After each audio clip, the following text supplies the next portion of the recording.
समस्त को नमस्कार। आज आम वाक्य देखा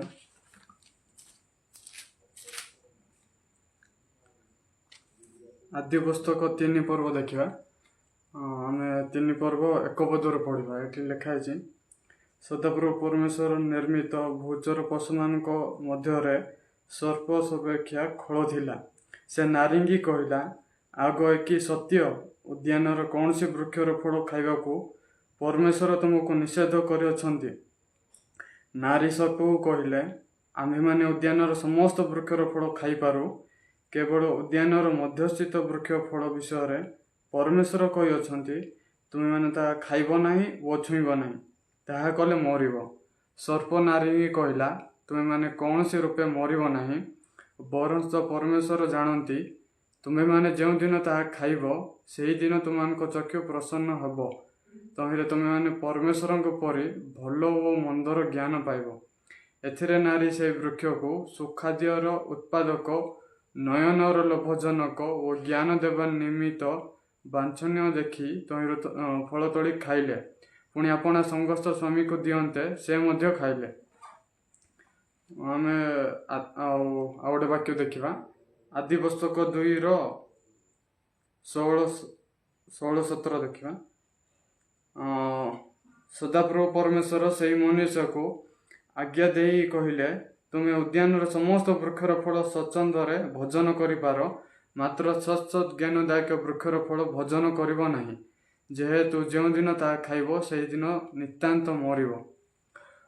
कि पढ़ा से मोर आज गोटे ही टॉपिक जोटा कि प्रकृत से लोक मैंने चर्च जाउछंती, विभिन्न प्रकार से बाइबल पढ़ुछंती, उपवास करुछंती, राति सारा से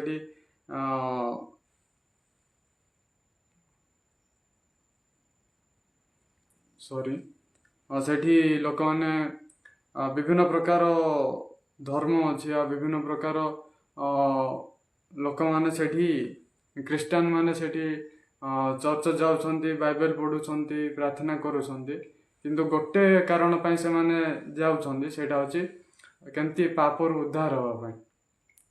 आउ जने जदि मेडिकल जाउची तार अर्थ गोटे ही कारण, से तार देहर किसी समस्या अच्छी, आ जो समस्या द्वारा कि से कष्ट पाउची, आ से समय से बाध्य से मेडिकल को जावाई। सेमती चर्च जीवार गोटे ही कारण जोटा कि लोक मैंने प्रभु को भेटिया जाउछंती। आ कहीं भेटिया जाउछंती सेटा भी गोटे कारण अच्छे। आम लोक मैंने जिते पृथ्वी अच्छा, आ लोक मैंने अनेक चिंताधारा अच्छी लोक मानकर, आ से माने कौन पाई चर्च जाउछंती, कहीं से गोटे पाप बोली गोटे विषय अच्छे जोटा कि से सदा बेले कष्ट दौर, आ जो कष्ट कि सेटा तांके सेठू मुक्त हो पारनांती। आ सेतिपई से माने सदा बेले कांदी कांदी प्रार्थना करुछंती, आंटेकी दिन राति सेठी माने प्रभु को ध्यान करुछंती, किंतु आ केते जण सेठी बाप्तिस्म नउछंती, केते जण सेठी पाप स्वीकार करुछंती, विभिन्न प्रकार एंती उपाय से माने चेष्टा करुछंती केमती निज पापर उद्धार होगा। मोर आज गोटे ही टॉपिक प्रकृत से जड़े पापर केमती उद्धार हो पार। आ प्रकृत पाप किए, आ पाप प्रकृत कौन, प्रकृत से आम दृष्टि से आमे लोक मान को जिते आम देखुचु, आम आम पाखापाखि जिते जन अच्छा, आम आम दृष्टि आम जहाँ देखुचु माने प्राय टाइम आम पाखापाखि एरिया रे से लोक मान आम जदि देखा लक्ष्य करवा, से माने बाहिक भाव से माने बहुत सुंदर देखा जाती, बहुत भल भल कथा कहती, अन्य मान को पूरा रेस्पेक्ट देकी कथा कहती, आउ कथा मानती मध्य। किंतु जदि आम तांको पचारिबा, भाई तुम ठारे तुम प्रकृत पापर मुक्त होइछ कि, से माने जतले एंती पचार जीव सेठी से माने केबे भी कहि पारबेन जे मु पापर मुक्त होइछ कहि, काइना से माने काईकि से माने सेंती कहंती, काइना से माने चोर काम करती, केते जण चोर काम करती ना, समस्ते चोर काम करे सेंती ना, केते जण सेठी मिछ कथा कही था, मद पी था, केते जण सेठी ବିଭିନ୍ନ ପ୍ରକାର ସେଠି ପାପ କରିଥାନ୍ତି, ଯୋଉଦ୍ୱାରା କି ସେମାନେ କହିଥାନ୍ତି ଯେ ମୁଁ ପ୍ରକୃତରେ ପାପୀ କହି, କାହିଁକି ନା ସେମାନେ ନିଜଠାରେ ଗୋଟେ ବିଷୟ ପାଉଛନ୍ତି ଯେ ମୁଁ କେବେ ବି ଜଣକୁ କେବେ ବି ମୁଁ ନ ରାଗିକି ରହିନାହିଁ, ମୁଁ କେବେ ବି ମିଛ ନ କହିକି ରହିନାହିଁ, ମୋତେ ମଦ ପିଇବା ପାଇଁ ବେଶୀ ଇଚ୍ଛା, ମୋତେ ସିଗାରେଟ୍ ପିଇବା ପାଇଁ ବେଶୀ ଇଚ୍ଛା, ମୋତେ ଜୁଆ ଖେଳ ଖେଳିବା ପାଇଁ ବେଶୀ ଇଚ୍ଛା, ବିଭିନ୍ନ ପ୍ରକାର ବିଷୟ ଅଛି ଯୋଉଥିପାଇଁ କି ଲୋକମାନେ ନିଜକୁ ଧାର୍ମିକ ବୋଲି କହିବା ପାଇଁ ବହୁତ କଷ୍ଟ ହେଉଛି। ଆଉ ସେମାନେ ଯେହେତୁ ତାଙ୍କଠାରେ ସେମିତିକାର ବିଷୟ ଅଛି ଯୋଉଦ୍ୱାରା କି ତାଙ୍କୁ ବନଉଛି, ଯୋଉଦ୍ୱାରା ସେମାନେ କହୁଛନ୍ତି ଯେ ନାଇଁ ମୁଁ ପ୍ରକୃତରେ ପାପୀ କହିକି। ଆଉ ଯଦି ଆମେ ତାଙ୍କୁ ପଚାରିବା ତମେ ତ ଏତେ ଭଲ କାମ ବହୁତ ଭଲ ଦେଖାଯାଉଛ, ନିଜକୁ କେମିତି ତମେ ପାପୀ ବୋଲି କହିପାରୁଛ? ମୁଁ ତ ତମକୁ ବହୁତ ଭଲ ମାନେ ତମେ ତମେ ତ କଥା ମାନୁଛ, ଭଲ ପାଠ ପଢୁଛ, ସେଠି ଅନ୍ୟମାନଙ୍କର କଥା ଭଲ ଶୁଣୁଛ, ଆଉ ସେଠି କିନ୍ତୁ ତମେ କେମିତି ନିଜକୁ ପାପୀ ବୋଲି କହିପାରୁଛ? ତମେ ଚର୍ଚ୍ଚ ଯାଉଛ, ତମେ ବାଇବେଲ ଡେଲି ବାଇବେଲ ଧରିକି ପଢିବାର ମୁଁ ଦେଖୁଛି, ତମେ ରାତି ସାରା ମାନେ ସେଠି ପ୍ରଭୁଙ୍କୁ ଆରାଧନା କରୁଛ, କିନ୍ତୁ ନିଜକୁ କେମିତି ପାପୀ ବୋଲି କହୁଛ? ସେମାନେ ଯଦ୍ୟପି ଚର୍ଚ୍ଚ ଯାଉଛନ୍ତି କିନ୍ତୁ ସେମାନଙ୍କ ଠାରେ ପାପ ଅଛି, ଯୋଉ ପାପ ଦ୍ୱାରା ସେମାନେ କଷ୍ଟ ପାଉଛନ୍ତି। ପ୍ରକୃତରେ ମଣିଷ ଦୃଷ୍ଟିରେ ଆମେ ଜଣକୁ ଇଏ ପାପୀ ଲୋକ, ଇଏ ପାପ କରିଛି ଆମେ କେମିତି ଜାଣିପାରିବା? ଆଉ ପ୍ରକୃତରେ ଆମେ ଆମ ଆଖିରେ ଯେତେବେଳେ ଆମେ ଜଣକୁ ଦେଖୁଛୁ, ଜଣେ ଚୋରଉଛି, ଜଣେ ମିଛ କହୁଛି, ଆଉ ଜଣେ ମାନେ କିଛି ବିଷୟ ସେ ମିଷ୍ଟେକ୍ କରୁଛି, ସେ ସମୟରେ ଆମେ କହୁଛୁ ଯେ ଇଏ ପ୍ରକୃତରେ ଏମିତିକାର ଖରାପ ଲୋକ କହିକି, ଇଏ ପ୍ରକୃତରେ ମନ୍ଦ, ଇଏ ଭଲ ଲୋକ ନାହିଁ କହିକି। କିନ୍ତୁ ସେ ସେମ୍ ଲୋକ ଯଦି ଆମ ଆଖି ଆଗରେ ସେ ଯଦି କାହାକୁ ଭାଷା କହିକି ଯଦି କିଛି କହୁନାହିଁ, ହେଲେ ବହୁତ ସରଳ ଭାବରେ କଥା କହୁଛି, ଆଉ ସିଏ ଆମ ଦୃଷ୍ଟିରେ ଆମେ ଯେତେବେଳେ ତାକୁ ଦେଖୁଛୁ କହିଲେ ସେ କେବେ ବି ଚୋରେଇବାର ଆମେ ଦେଖିନୁ, ହେଲେ ଆଉ ସେ କାହାକୁ ରାଗିକି ଜବାବ ଦେବାର ଆମେ ଦେଖିନୁ, ହେଲେ ଆମେ ସେ ପ୍ରକାର ଲୋକକୁ ଆମେ କହିଥାଉ ଇଏ ବହୁତ ଭଲ। ବାପା ମା ମାନେ କ'ଣ କହିଥାନ୍ତି ପିଲାଙ୍କୁ ଦେଖିକି ଯେ ତାର ପୁଅ ବହୁତ ବଢ଼ିଆ, ଆମ ପୁଅ ସେମିତି ହେଇଥିଲେ କେତେ ବଢ଼ିଆ ହେଇଥାନ୍ତା, ତାର ପୁଅ କଥା ଶୁଣୁଛି, ପାଠ ଭଲ ପଢ଼ୁଛି, କାମ ଯୋଉଟା ବାପା ମା କହନ୍ତି ସେଇଟା ଶୁଣୁଛନ୍ତି, ଟିଚର ମାନେ କ'ଣ କହୁଛନ୍ତି ଶୁଣୁଛନ୍ତି। କିନ୍ତୁ ସେ ଯୋଉ ପିଲାକୁ ଦେଖିକି ସେମିତି ଭାବୁଛନ୍ତି, ସେ ପିଲାର ଯଦି ଆମେ ତାର ମାଇଣ୍ଡକୁ ଯଦି ପ୍ରବେଶ କରି ଯଦି ଚିନ୍ତା କରିବା, ସେ ପ୍ରକୃତରେ ବାହାରେ ଯଦ୍ୟପି ସିଏ ବହୁତ ଭଲ ଦେଖାଯାଉଛି କିନ୍ତୁ ଭିତରେ ବହୁତ ବିଷୟ ଅଛି ଯୋଉଟାକି ସିଏ ଲୁଚଉଛି। ଏମିତି ବାଇବେଲରେ ଲେଖା ହେଇଛି, ଧାର୍ମିକ କେହି ନାହିଁ ନା ଜଣେ ସୁଦ୍ଧା ନାହିଁ।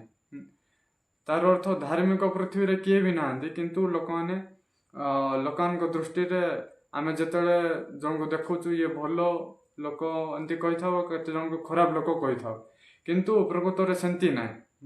ସେଠି ଗୋଟେ ସତ୍ୟ ଘଟଣା କହିବି। ସେଠି ମୁଁ ଯେତେବେଳେ 10th କ୍ଲାସ୍ ପଢୁଥିଲି, ଆଉ ସେ ସମୟରେ ନ୍ୟୁଜ୍ରେ ଗୋଟେ ଭାଇରାଲ ହେଲା ଭିଡ଼ିଓଟା, ଆଉ ସେଇଟା ହେଉଛି ଗୋଟେ 10th କ୍ଲାସ୍ ପିଲା ଯିଏକି ଗରିବ ଲୋକ, ତାଙ୍କ ପରିବାର ହେଉଛି ଗରିବ, ସବୁ ମାନେ ତାଙ୍କ ଫ୍ୟାମିଲି ହେଉଛି ଗରିବ, ଆଉ ତାଙ୍କ ବାପା ମା ସେଠି ଚାଷ କାମ କରନ୍ତି, ଆଉ ସେଠି ମାନେ ତାଙ୍କ ଘର ବି ଭଲଟା ନାହିଁ ଏମିତିକାର। ଆଉ ସିଏ ବହୁତ ମାନେ ଭଲରେ ପାଠ ପଢ଼ିକି ବହୁତ ଖୁସିରେ ମାନେ ଦିନେ ଏକ୍ଜାମ ଦେବା ପାଇଁ ଗଲା, ଆଉ ତାର ଆଶା ଥିଲା ଯେ ମୁଁ ଦିନେ କେମିତି ସକ୍ସେସ୍ ହେବି, ଆଉ କେମିତି କିଛି ବିଷୟ କରିବି ମୁଁ ମାନେ ପାଠ ପଢ଼ିକି କହିବି, ଏମିତି ସିଏ ଭାବିଲା। ଆଉ ସିଏ ଏକ୍ଜାମ ଯେତେବେଳେ ଦେଇଗଲା 10th ଏକ୍ଜାମ, ସେ ଜାଣିନଥିଲା ଯେ କ'ଣ ହେବାକୁ ଯାଉଛି କହିକି, କାହିଁକିନା ସିଏ ଏକ୍ଜାମ ଯେହେତୁ ଦେଇ ଯାଉଛି, ଆଉ ସିଏ ପୁରା ନିଜର ଆତ୍ମବିଶ୍ୱାସରେ ସିଏ ପୁରା ଯାଉଛି ଏକ୍ଜାମ ଦେବା ପାଇଁ, କାହିଁକିନା ସିଏ ପୁରା ଚେଷ୍ଟା କରୁଛି ଦିନ ରାତ, ମାନେ ସେଠି ପାଠ ପଢ଼ିଛି, ଟ୍ୟୁସନ୍ ଯାଇଥିବ ନିଶ୍ଚୟ ଭାବରେ, ସେଠି ଟିଚର ମାନଙ୍କୁ ପଚାରିଥିବ, ବିଭିନ୍ନ ପ୍ରକାର ଉପାୟରେ ସିଏ ଭଲରେ ପାଠ ପଢ଼ିଥିବ। ଆଉ ସିଏ ଯେତେବେଳେ ଏକ୍ଜାମ ଦେଇଗଲା, ଦିନେ କ'ଣ ହେଲା, ଏକ୍ଜାମ ଦେଲା ବେଳେ ସେଠି ଗୋଟେ ପିଲା ସେଠି ସିକ୍ୟୁରିଟି ଗାର୍ଡ ମାନେ ସେଠି ଜଗିଥାନ୍ତି, ଯେଉଁମାନେ କି ମାନେ ଯିଏ ଏକ୍ଜାମ କଲା ବେଳେ ଯଦି ଧରା ପଡ଼ିବ କହିଲେ ତାକୁ ସସ୍ପେଣ୍ଡ କରାହବ, ମାନେ ସେ ଆଉ କେତେ ବର୍ଷ ଯାଏଁ ସେ ଏକ୍ଜାମ ଦେଇପାରିବ ନାହିଁ, ହେଲେ ଏମିତି ହେଇଯିବ ଆଉ ମାନେ ସେମାନେ ଯଦି ଧରିବେ କଲେ ଯିଏ ଜଗୁଛି ଆଉ ପିଲାମାନଙ୍କୁ। ଆଉ ସେମିତିକାର ଟାଇମ୍ରେ ଜଣେ ପିଲା କ'ଣ କଲା, ସେ ଏକ୍ଜାମ୍ରେ ଚିଟିଂ କରୁଥିଲା। ସେ ଗୋଟେ ପେପର୍ ଆଣିକି ଲେଖିଥିଲା, ଆଉ ସେଇଟା ଦେଖି ଦେଖି ଲେଖୁଥିଲା ସେ। ତାପରେ କ'ଣ ହେଲା, ଯେତେବେଳେ ସିଏ ଲେଖି ସାରିଲା, ସିଏ ପୁରା ଯେତେବେଳେ ସାର୍ମାନେ ଯେତେବେଳେ ଖୋଜିବା ପାଇଁ ହେଲେ କିଏ କ'ଣ କପି ଧରିଛନ୍ତି ନା କ'ଣ ଏମିତି ବୁଲି ବୁଲି ଯେତେବେଳେ ଦେଖୁଛନ୍ତି, ଆଉ ସେଇ ସମୟରେ ସେ ଯେଉଁ ପିଲା କପି କରୁଥିଲା ସେ ପେପର୍ ସିଆଡ଼େ ଫିଙ୍ଗିଦେଲେ। ଯେଉଁ ପିଲା କି ସେ ଭଲରେ ପାଠ ପଢ଼ିକି ଭଲରେ ଏକ୍ଜାମ୍ ଦେଇକି ଭଲ କେମିତି ମୁଁ ଭବିଷ୍ୟତରେ କିଛି କରିବି କହି ଭାବିଥିଲା, ସେ ପିଲା ପାଖକୁ ସେ ପେପର୍ ପଢ଼ିଲା। ଆଉ ସେତେବେଳେ ଯେଉଁ ସାର୍ କି ମାନେ ଜଗିଥିଲେ, ଆଉ ସିଏ ଦେଖିଲା, ଆଉ ତାଙ୍କ ନଜରରେ ପଡ଼ିଲା କ'ଣ କହିକି ସେ ପେପର୍ ମାନେ ତା ପାଖରେ ଥିଲା। ଆଉ ସେ ସମୟରେ ସେ ସାର୍ ଯାଇକି ଡାଇରେକ୍ଟ ତାକୁ ଲେଖିଦେବେ, ମାନେ ଲେଖିଲେ ଯେ ଇଏ ଆଉ ଏକ୍ଜାମ୍ ଦେଇପାରିବନି ଏତିକି ବର୍ଷ କହି। ଆଉ ସେଇ ସମୟରେ ଇଏ ପୁରା ସେ ମାଇଣ୍ଡ ଯେତେବେଳେ ସାର୍ ସେମିତି କହିଲେ, ତାର ଗୋଟେ ମାଇଣ୍ଡରେ ଆସିଲା ଯେ ହଁ ମୁଁ ଚିଟିଂ କରୁନଥିଲି, ଆଉ ଏଇଟା ମୁଁ ପ୍ରକୃତରେ ଭଲରେ ଲେଖୁଥିଲି, ଆଉ ଏମିତି କେମିତି ହେଇପାରିଲା, ମୁଁ ପ୍ରକୃତରେ ଚିଟିଂ କରୁନି। ଯଦି ସାର୍ଙ୍କୁ ଯଦି ସିଏ କହିବ ନାଇଁ ମୁଁ ଏଇଟା ମୋର କପି ନାହିଁ ଏମାନେ ଫିଙ୍ଗି ଦେଇଛନ୍ତି କଲେ ବି ସାର୍ ଶୁଣିବେନି, କାହିଁକି ନା ଯାହାଠାରେ କପି ପାଇବେ ତାକୁ ପ୍ରକୃତରେ ସସ୍ପେଣ୍ଡ କରିବେ, ଆଉ ସେ ଏକ୍ଜାମ୍ ଦେଇପାରିବନି। ସେମିତି ଟାଇମ୍ରେ ସେ ପୁଅ କ'ଣ କଲା, ସେ ପୁରା ନିଜକୁ ଏମିତି ଭାବିଲା ଯେ ମୋର ଇମେଜ୍ ଗଲା, ମୁଁ ଆଉ କିଛି କରିପାରିବି ନାହିଁ। ମୋତେ ଭଲ ପଢ଼ିଥିଲି, ମୋତେ ଲୋକମାନେ ଏତେ ଭଲ ପିଲା ବୋଲି କହୁଥିଲେ, ଆଉ ମୁଁ ବହୁତ ପରିଶ୍ରମ କରିକି ପାଠ ପଢ଼ିଛି, ଆମ ଘର ଲୋକମାନେ ଏତେ ଗରିବ, ମୁଁ କିଛି କରିବା ପାଇଁ ଚାହୁଁଥିଲି, ମୁଁ ଚାହିଁଲେ ବି କିଛି କରିପାରୁନି, କେବଳ ଆମ ବାପା ମା ମାନେ ଗରିବ କହିକି, ଆମ ପରିବାର ଗରିବ, ମୁଁ ଭଲରେ ପଢ଼ିକି କିଛି କରିବା ପାଇଁ ଚାହୁଁଥିଲି। ଏମିତି କହି ସିଏ ନିଜକୁ ତାର ମାଇଣ୍ଡରେ ଗୋଟେ ଚିନ୍ତା ଆସିଲା ଯେ ମୁଁ ଆଉ ବଞ୍ଚିବା ଦରକାର ନାହିଁ, ମୁଁ ମରିବା ଦରକାର କହିକି। ମାନେ ସିଏ କ'ଣ କଲା, ଘରକୁ ଗଲା, ଆଉ ସେ କାନ୍ଦି କାନ୍ଦି ଗଲା, ଆଉ ତାଙ୍କ ବାପା ମା ପଚାରିଲେ କ'ଣ ହେଲା କାହିଁକି କାନ୍ଦୁଛୁ। ଆଉ ସେ କିଛି ବି କାହା ସହିତ କଥା ବି ହେଉନାହିଁ, କିଛି ନାହିଁ, ଏମିତି ହେଇକି ଦିନ ସାରା ରହିଲା। ତାପରେ କେତେ ସମୟ ପରେ ସିଏ ରୁମ୍ ବନ୍ଦ କରିଦେଲା, ଯାଇକି ରୁମ୍ ବନ୍ଦ କରିଦେଲା। ମାନେ କିଛି ସମସ୍ୟା ହେଇଥିବ କହି ବାପା ମା ମାନେ ତାକୁ ପଚାରିଲେ ଶୁଣିଲାନି ଆରେ ସେ ପୁଅ। ତାପରେ କେତେ ମୁହୂର୍ତ୍ତ ପରେ ବାପା ମାନେ ହଁ ସେ କ'ଣ ପ୍ରୋବ୍ଲେମ୍ ଥିବ କହି ଟିକେ ସମୟ ପରେ ଏମିତି ଯାଇକି ପଚାରିବ କହିକି ଏମିତି ଚୁପନା ଥିଲେ। ଆଉ ସେଇ ସମୟରେ କ'ଣ ହେଲା, ସେ ପୁଅ ତା ମାଇଣ୍ଡରେ ଆସିଲା ଯେ ମୁଁ ଆଉ ବଞ୍ଚିବାର ଯୋଗ୍ୟତା ନାହିଁ, ଆଉ ମୁଁ ମରିବା ଦରକାର, ଆଉ ମୋର ଇମେଜ୍ ଖରାପ ହେଲା, ମୁଁ କେତେ ବଡ଼ କଷ୍ଟରେ ମାନେ ସେଇଠି କେତେ ମେହନତ କରିକି ମୁଁ ପାଠ ପଢ଼ିଥିଲି, ଆଉ କିଛି ବି ଏବେ ମୁଁ ଚିଟିଂ କରିନଥିଲି, ଆଉ ସେ ଲୋକ ପାଇଁ ବୋଲି ମୁଁ ଧରା ପଡ଼ିଲି, ଆଉ ମୁଁ ଏବେ ଏତିକି ଦିନ ଏକ୍ଜାମ୍ ଦେଇପାରିବି ନାହିଁ। ଲୋକମାନେ ମୋତେ ଦେଖୁଥିଲେ, ଆଉ ମୁଁ କେତେ ବଢ଼ିଆରେ ପାଠ ପଢ଼ୁଥିଲି, ମୁଁ କେତେ ଭଲ ପିଲା ଥିଲି, ଏବେ ଲୋକମାନେ ମୋତେ ଦେଖିଲେ କେମିତି କହିବେ ସିଏ ପରୀକ୍ଷାରେ ଏକ୍ଜାମ୍ରେ ଚିଟିଂ କରୁଥିଲା, ଆଉ ସିଏ ଆମେ ଭାବୁଥିଲୁ ସେ ବହୁତ ଭଲ ପାଠ ପଢ଼ୁଥିଲା। ଏମିତି କହି ତା ମାଇଣ୍ଡରେ ଗୋଟେ ବିଭିନ୍ନ ପ୍ରକାର ଚିନ୍ତା ଆସିଥିବ। ତାପରେ ସିଏ କ'ଣ କଲା, ସିଏ ଡାଇରେକ୍ଟ ତା ଝୁଲଣା ମାନେ ତାଙ୍କର ଯେଉଁ ଉପରେ କାଠ ଯାକ ରଖିବେ ସେଇଠି ପୁରା ଦୌଡ଼ି ଦେଇକି ସେ ଫାସେଇକି ମରିଗଲା। ଆଉ ଯେତେବେଳେ ତା ବାପା ମା ମାନେ କବାଟ ମାରୁଛନ୍ତି, ମାନେ ପୁଅ ଉତ୍ତର ଦଉନି, ପୁଅ ଖୋଲେ ମାନେ କବାଟ ଟିକେ ଖୋଲେ, କ'ଣ ହେଲା ତତେ, ତୁ କାହିଁକି ଏମିତି ଆଗରେ ତ ସେମିତି ରହୁନଥିଲୁ, ହେଲେ ଖୁସିରେ ରହୁଥିଲୁ, କାହିଁକି ଏମିତି ହତାଶରେ ଅଛୁ କହିକି ତାଙ୍କ ବାପା ମାନେ ବାରମ୍ବାର ଯେତେବେଳେ ତାକୁ ସେଇଟା କବାଟ ଆଘାତ କରୁଛନ୍ତି, ସିଏ ଫିଟଉନାହିଁ ହେଲା, କାହିଁକିନା ସିଏ ଫାସି ହେଇକି ମରିଥିଲା। ଆଉ ଯେତେବେଳେ ତାକୁ ବାରମ୍ବାର ଯେତେବେଳେ ଏମିତି ହେଇକି ପରେ ଯେତେବେଳେ ବାଧ୍ୟ ହେଇକି ସେମାନେ କବାଟ ଭାଙ୍ଗିଲା ପରେ ଦେଖୁଛନ୍ତି ତା ପୁଅ ପୁରା ଝୁଲୁଛି, ଆଉ ସିଏ ମାନେ ମରିଯାଇଛି। ତାଙ୍କ ବାପା ମା ଯେତେବେଳେ ତାକୁ ଦେଖିଲେ କାନ୍ଦିଲେ, ଆଉ କିଛି ବି କରିପାରିଲେନି, କାହିଁକିନା ସେ ଅଲରେଡ଼ି ସୁସାଇଡ୍ କରିସାରିଥିଲା। ମୁଁ ଆଉ ଗୋଟେ ଯଦି ଏମିତିକାର ଷ୍ଟୋରି ଯଦି କହିବି କଲେ, ସେଠି ଆମ କ୍ଲାସ୍ରେ ମୁଁ ଯେତେବେଳେ ଦାରିଙ୍ଗବାଡ଼ିର ଲାଲବାହାଦୁରରେ ପଢ଼ୁଥିଲି, ଆଉ ସେଇଠି ଗୋଟେ ମୁଁ ସେ ଝିଅ ନା କହିବି ନାହିଁ, ସିଷ୍ଟର ନା, ସିଏ ବହୁତ ଆମେ ମିଶି ପଢ଼ୁଥିଲୁ। ଆଉ ସିଏ ଯେତେବେଳେ ସ୍କୁଲକୁ ଆସୁଥିଲା, ସିଏ ବହୁତ ସରଳ ଭାବରେ କଥା କହିବ, आउ सी टिके टिके कथार सी पूरा बहुत इमोशनाल होगी कांदीब एमती मुझे प्राय टाइम देखी आउ जो मु कॉलेज गली फर्स्ट ईयर 2024 रे आ से समय गोटे न्यूज शुणिली से न्यूज जो शुणिली आउ जड़े झील जी ता माँ से शाढ़ी द्वारा से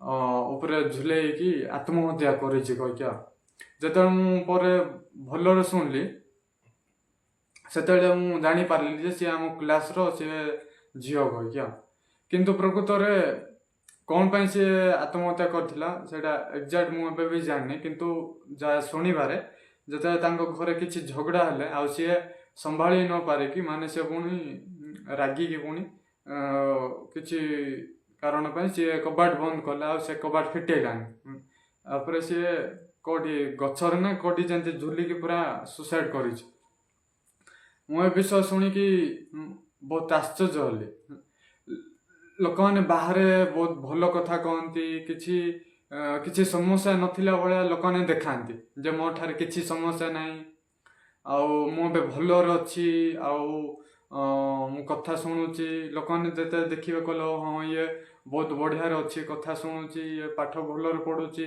बापा माँ कथा शुणुची आम सेमती देखी था किंतु ता माइंड रे गोटे एंती विषय थिला जो विषय कि ताको बनैला जो कि से सुसाइड कला आ से जो पिला की जो पुओ की से सुसाइड कला किसी अर्थ ना जदि सी एग्जाम दे पारानी आउ केते दिन पर एग्जाम दे पारबो कि नहीं निश्चय भाव से एग्जाम दे पारबो किंतु से किसी दिन माने वर्ष माने एंती एग्जाम दे पारिबो नहीं किंतु तापर दे पारबो किंतु ता माइंड जो चिंता है जो मरबी अच्छा सी कौन फाँसी हेले सी कौन सक्सेसफुल हो गला कि नाई से फाँसी हेले मरीज आउ सी जो इमेज पलैला इमेज जदि पलैला सी जदि इमेज सतर पलैला ठीक अच्छे किसी समस्या ना सी खाई पीकी आराम से बंची पारबो किंतु जो सुसाइड कला आउ इमेज पलैवा सह कौन जदि आम तुलना करवा कौटा बहुत गुरुत्वपूर्ण माने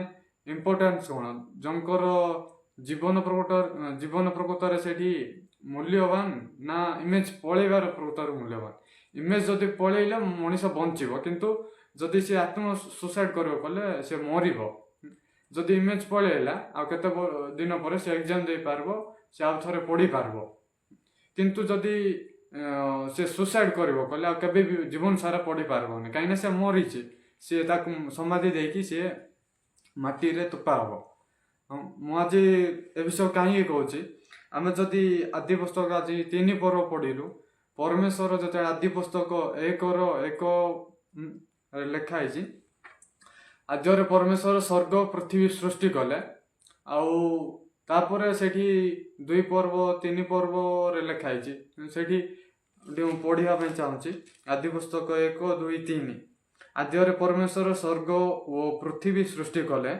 पृथ्वी निर्जन शून्य थिला आ गभीर जल उपरे अंधकार थिला पुणी परमेश्वर को आत्मा जल उपरे व्यक्त थिले अनंतर परमेश्वर कहले दीप्ति हो तमें दीप्ति है आम जदि आदि पुस्तक 1 पूरा कंप्लीट पढ़ा ये खाली पृथ्वी केमती सृष्टि है से विषय 2 पर्व स्टार्ट है पूरा 31 पद जाए पूरा लिखाई किंतु 2 पर्व जो एक पर्वर एक पदर जो फास्ट स्वर्ग सृष्टि कराला से विषय किसी लिखा ही ना किंतु पृथ्वी विषय लिखाई आम ये पढ़ले खाली पृथ्वी विषय पाई पार्बा किंतु स्वर्ग विषय आम किसी भी जानी नुहले किंतु जदि आम स्वर्ग विषय जदि आम चिंता करवा गले स्वर्ग प्रकृत में कौ मैंने रोचंती स्वर्ग प्रकृत में धार्मिक लोक मैंने पवित्र सिद्ध लोक मैंने रोचंती आठी ईश्वर रोचंती जे कि पवित्र आठारे कौन सी पाप नहीं हेले आईटा हूँ अनंत काल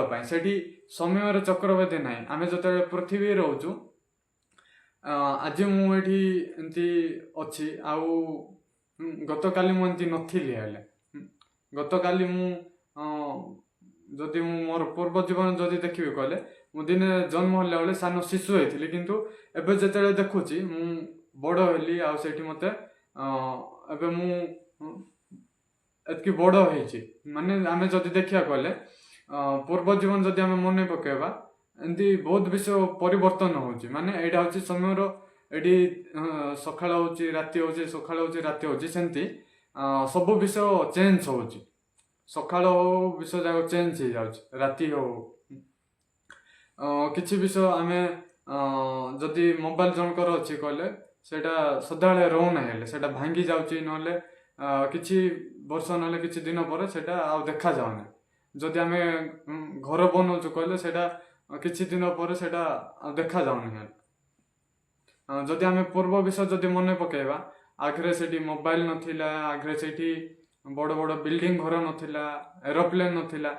କିନ୍ତୁ ଏବେ ଅଛି କି ନାହିଁ? ଏବେ ଅଛି। କାହିଁକିନା ଏବେ ଯଦି ଦେଖିବାକୁ ଗଲେ ଆଗରେ ନଥିଲା କିନ୍ତୁ ଏବେ ଅଛି, କାହିଁକିନା ସମୟ ଚେଞ୍ଜ ହେଇଯାଇଛି।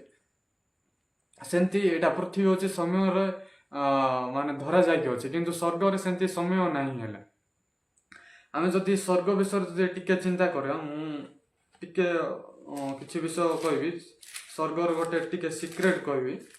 ଆମେ ଯଦି ଜିସାଇ 14 ପର୍ବ ଯଦି କାଢ଼ିବା, ମୁଁ ପଢ଼ୁଛି ଜିସାଇ 14 ପର୍ବ 12 ପଦରୁ ପଢ଼ୁଛି। ହେ ଲୁସିଫର, ପ୍ରତ୍ୟୁଷର ପୁତ୍ର, ତୁମେ କିପରି ସ୍ୱର୍ଗରୁ ପତିତ ହେଲ? ଗୋଷ୍ଠୀ ଗଣକୁ ତୁମ୍ଭେ ଯେ ନତ କରିଥିଲ, ତୁମ୍ଭେ କିପରି ଭୂମିରେ ନିକ୍ଷିପ୍ତ ହେଲ?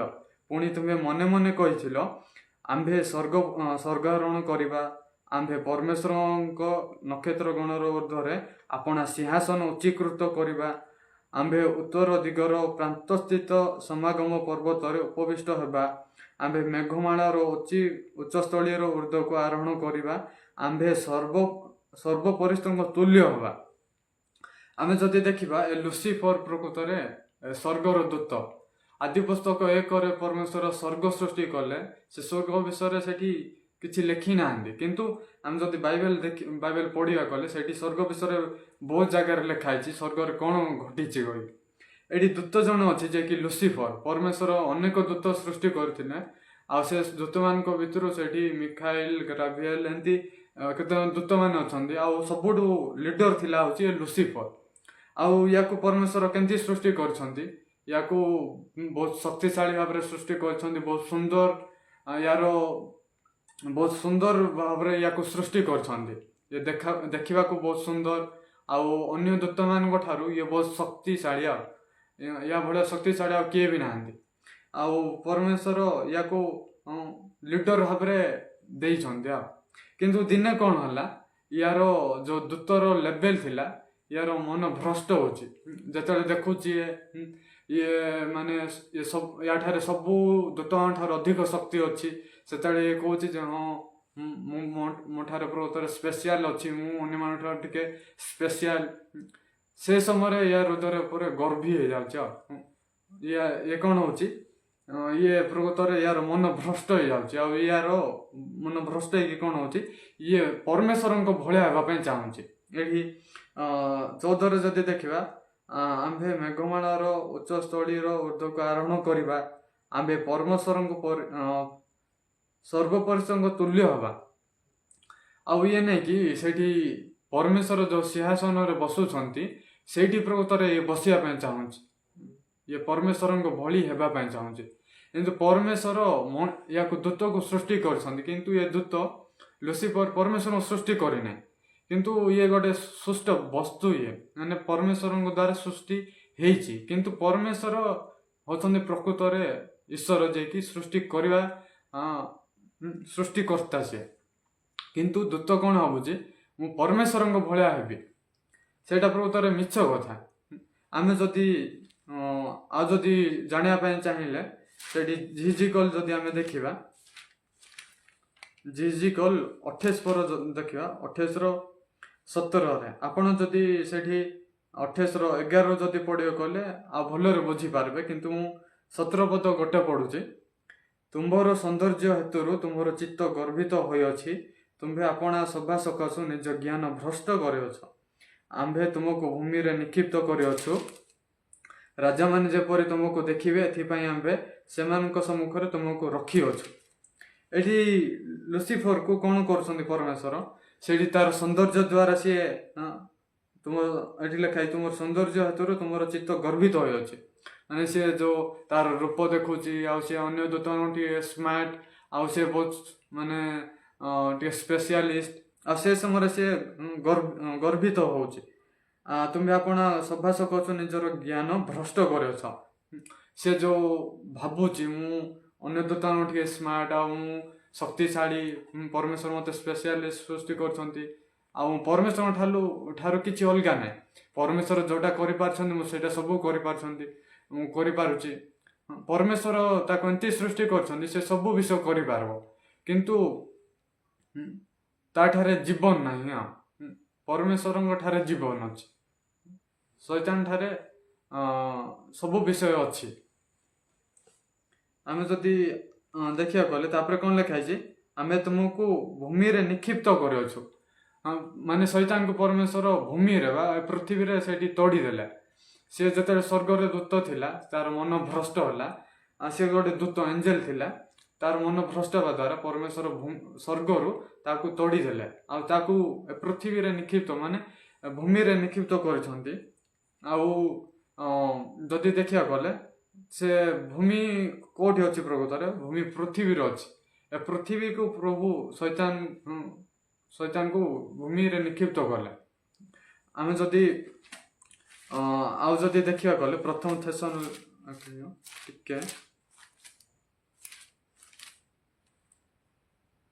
ଥେସଲୋନିକୀୟ ସେଠି ଯଦି ଦେଖିବାକୁ ଗଲେ 1:2-4 ଲେଖା ହେଇଛି, ସେ ଈଶ୍ୱରଙ୍କ ନାମରେ ଖ୍ୟାତ ବା ପୂଜିତ ସମସ୍ତ ବିରୋଧୀ ହୋଇ ନିଜକୁ ସେମାନଙ୍କଠାରୁ ଉନ୍ନତ କରେ, ଏପରିକି ଈଶ୍ୱରଙ୍କ ମନ୍ଦିରରେ ବସି ସେ ଆପଣଙ୍କୁ ଈଶ୍ୱର ବୋଲି ଦେଖାଏ। ଏଇଟା କିଏ ହେଇଥିବ? ଏଇଟା ହେଉଛି ଲୁସିଫର, ଯିଏକି କହୁଛି ଯେ ମୁଁ ସ୍ୱର୍ଗ ପରିସ୍ଥଙ୍କ ତୁଲ୍ୟ ହେବି। ପ୍ରକୃତରେ ସିଏ ଦୂତ, ଏଇଟା ପ୍ରକୃତରେ ସିଏ କେବେ ପରମେଶ୍ୱର ହେଇପାରୁନି। ଏଇଟା ହେଉଛି ସତ କଥା, ଏଇଟା ହେଉଛି ସତ୍ୟ। କାହିଁକିନା ସିଏ ପରମେଶ୍ୱର ତାକୁ ସୃଷ୍ଟି କରିଛନ୍ତି, ସିଏ ପ୍ରକୃତରେ ସୃଷ୍ଟି କରିନି। ଆଉ ସିଏ ହେଉଛି ଜଣେ ଦୂତ। ଆମେ ଯେଉଁଟା ଆଜି 3 ପର୍ବ ପଢ଼ିଲୁ, ଆଜି 3 ପର୍ବ, ଏଠି ପରମେଶ୍ୱର ସବୁ ବିଷୟ ସୃଷ୍ଟି କଲା ପରେ ଲାଷ୍ଟ 6ଠ ଦିନରେ ମନୁଷ୍ୟକୁ ସୃଷ୍ଟି କଲେ। ଆଉ ମନୁଷ୍ୟକୁ କେମିତି ସୃଷ୍ଟି କଲେ? 2ଟା ବିଷୟ ଦେଖିପାରିବା। ପରମେଶ୍ୱର ମନୁଷ୍ୟକୁ 2ଟା ପାର୍ଟରେ ସୃଷ୍ଟି କରିଛନ୍ତି। ଗୋଟେ ହେଉଛି ଆମେ ବାହାରେ ଯେଉଁଟା ଦେଖାଉଛୁ ସେଇଟା ହେଉଛି ଶରୀର, ଆଉ ଯେଉଁଟା ଆମ ଆଖିରେ ଦେଖାଯାଉନି ଯେଉଁଟାକି ଆତ୍ମା। ପରମେଶ୍ୱର ଆଦି ପୁସ୍ତକ 1:26 ଲେଖା ହେଇଛି, 26 ପଦ ଦେଖନ୍ତୁ। ଆଦି ପୁସ୍ତକ 1:26, ମୁଁ ଗୋଟେ ପଦ ହିଁ ପଢ଼ିବି। ଏଥିଉତାରୁ ପରମେଶ୍ୱର କହିଲେ, ଆମ୍ଭେମାନେ ଆପଣା ପ୍ରତିମୂର୍ତ୍ତିରେ ଓ ଆପଣା ସାଦୃଶ୍ୟରେ ମନୁଷ୍ୟକୁ ନିର୍ମାଣ କରୁ।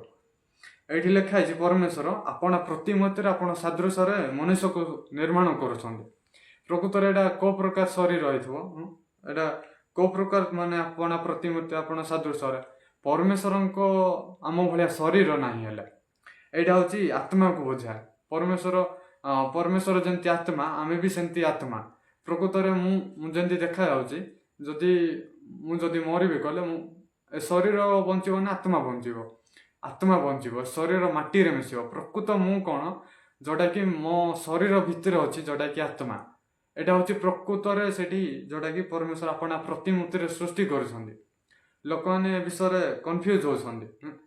ପରମେଶ୍ୱର ଆପଣା ପ୍ରତିମୂର୍ତ୍ତିରେ ସୃଷ୍ଟି କରିଛନ୍ତି, ତାହେଲେ ପରମେଶ୍ୱର ଆମ ଭଳିଆ କହିବେ। କିନ୍ତୁ ସତରେ ଆମ ଭଳିଆ, କିନ୍ତୁ ପ୍ରକୃତରେ ଯେଉଁଟା ଆମେ ଆଖିରେ ଦେଖାଯାଉଛୁ ଯେଉଁ ଶରୀର, ସେମିତି ପ୍ରକୃତରେ ପରମେଶ୍ୱର ନୁହନ୍ତି। ପରମେଶ୍ୱର ହେଉଛନ୍ତି ଆତ୍ମା।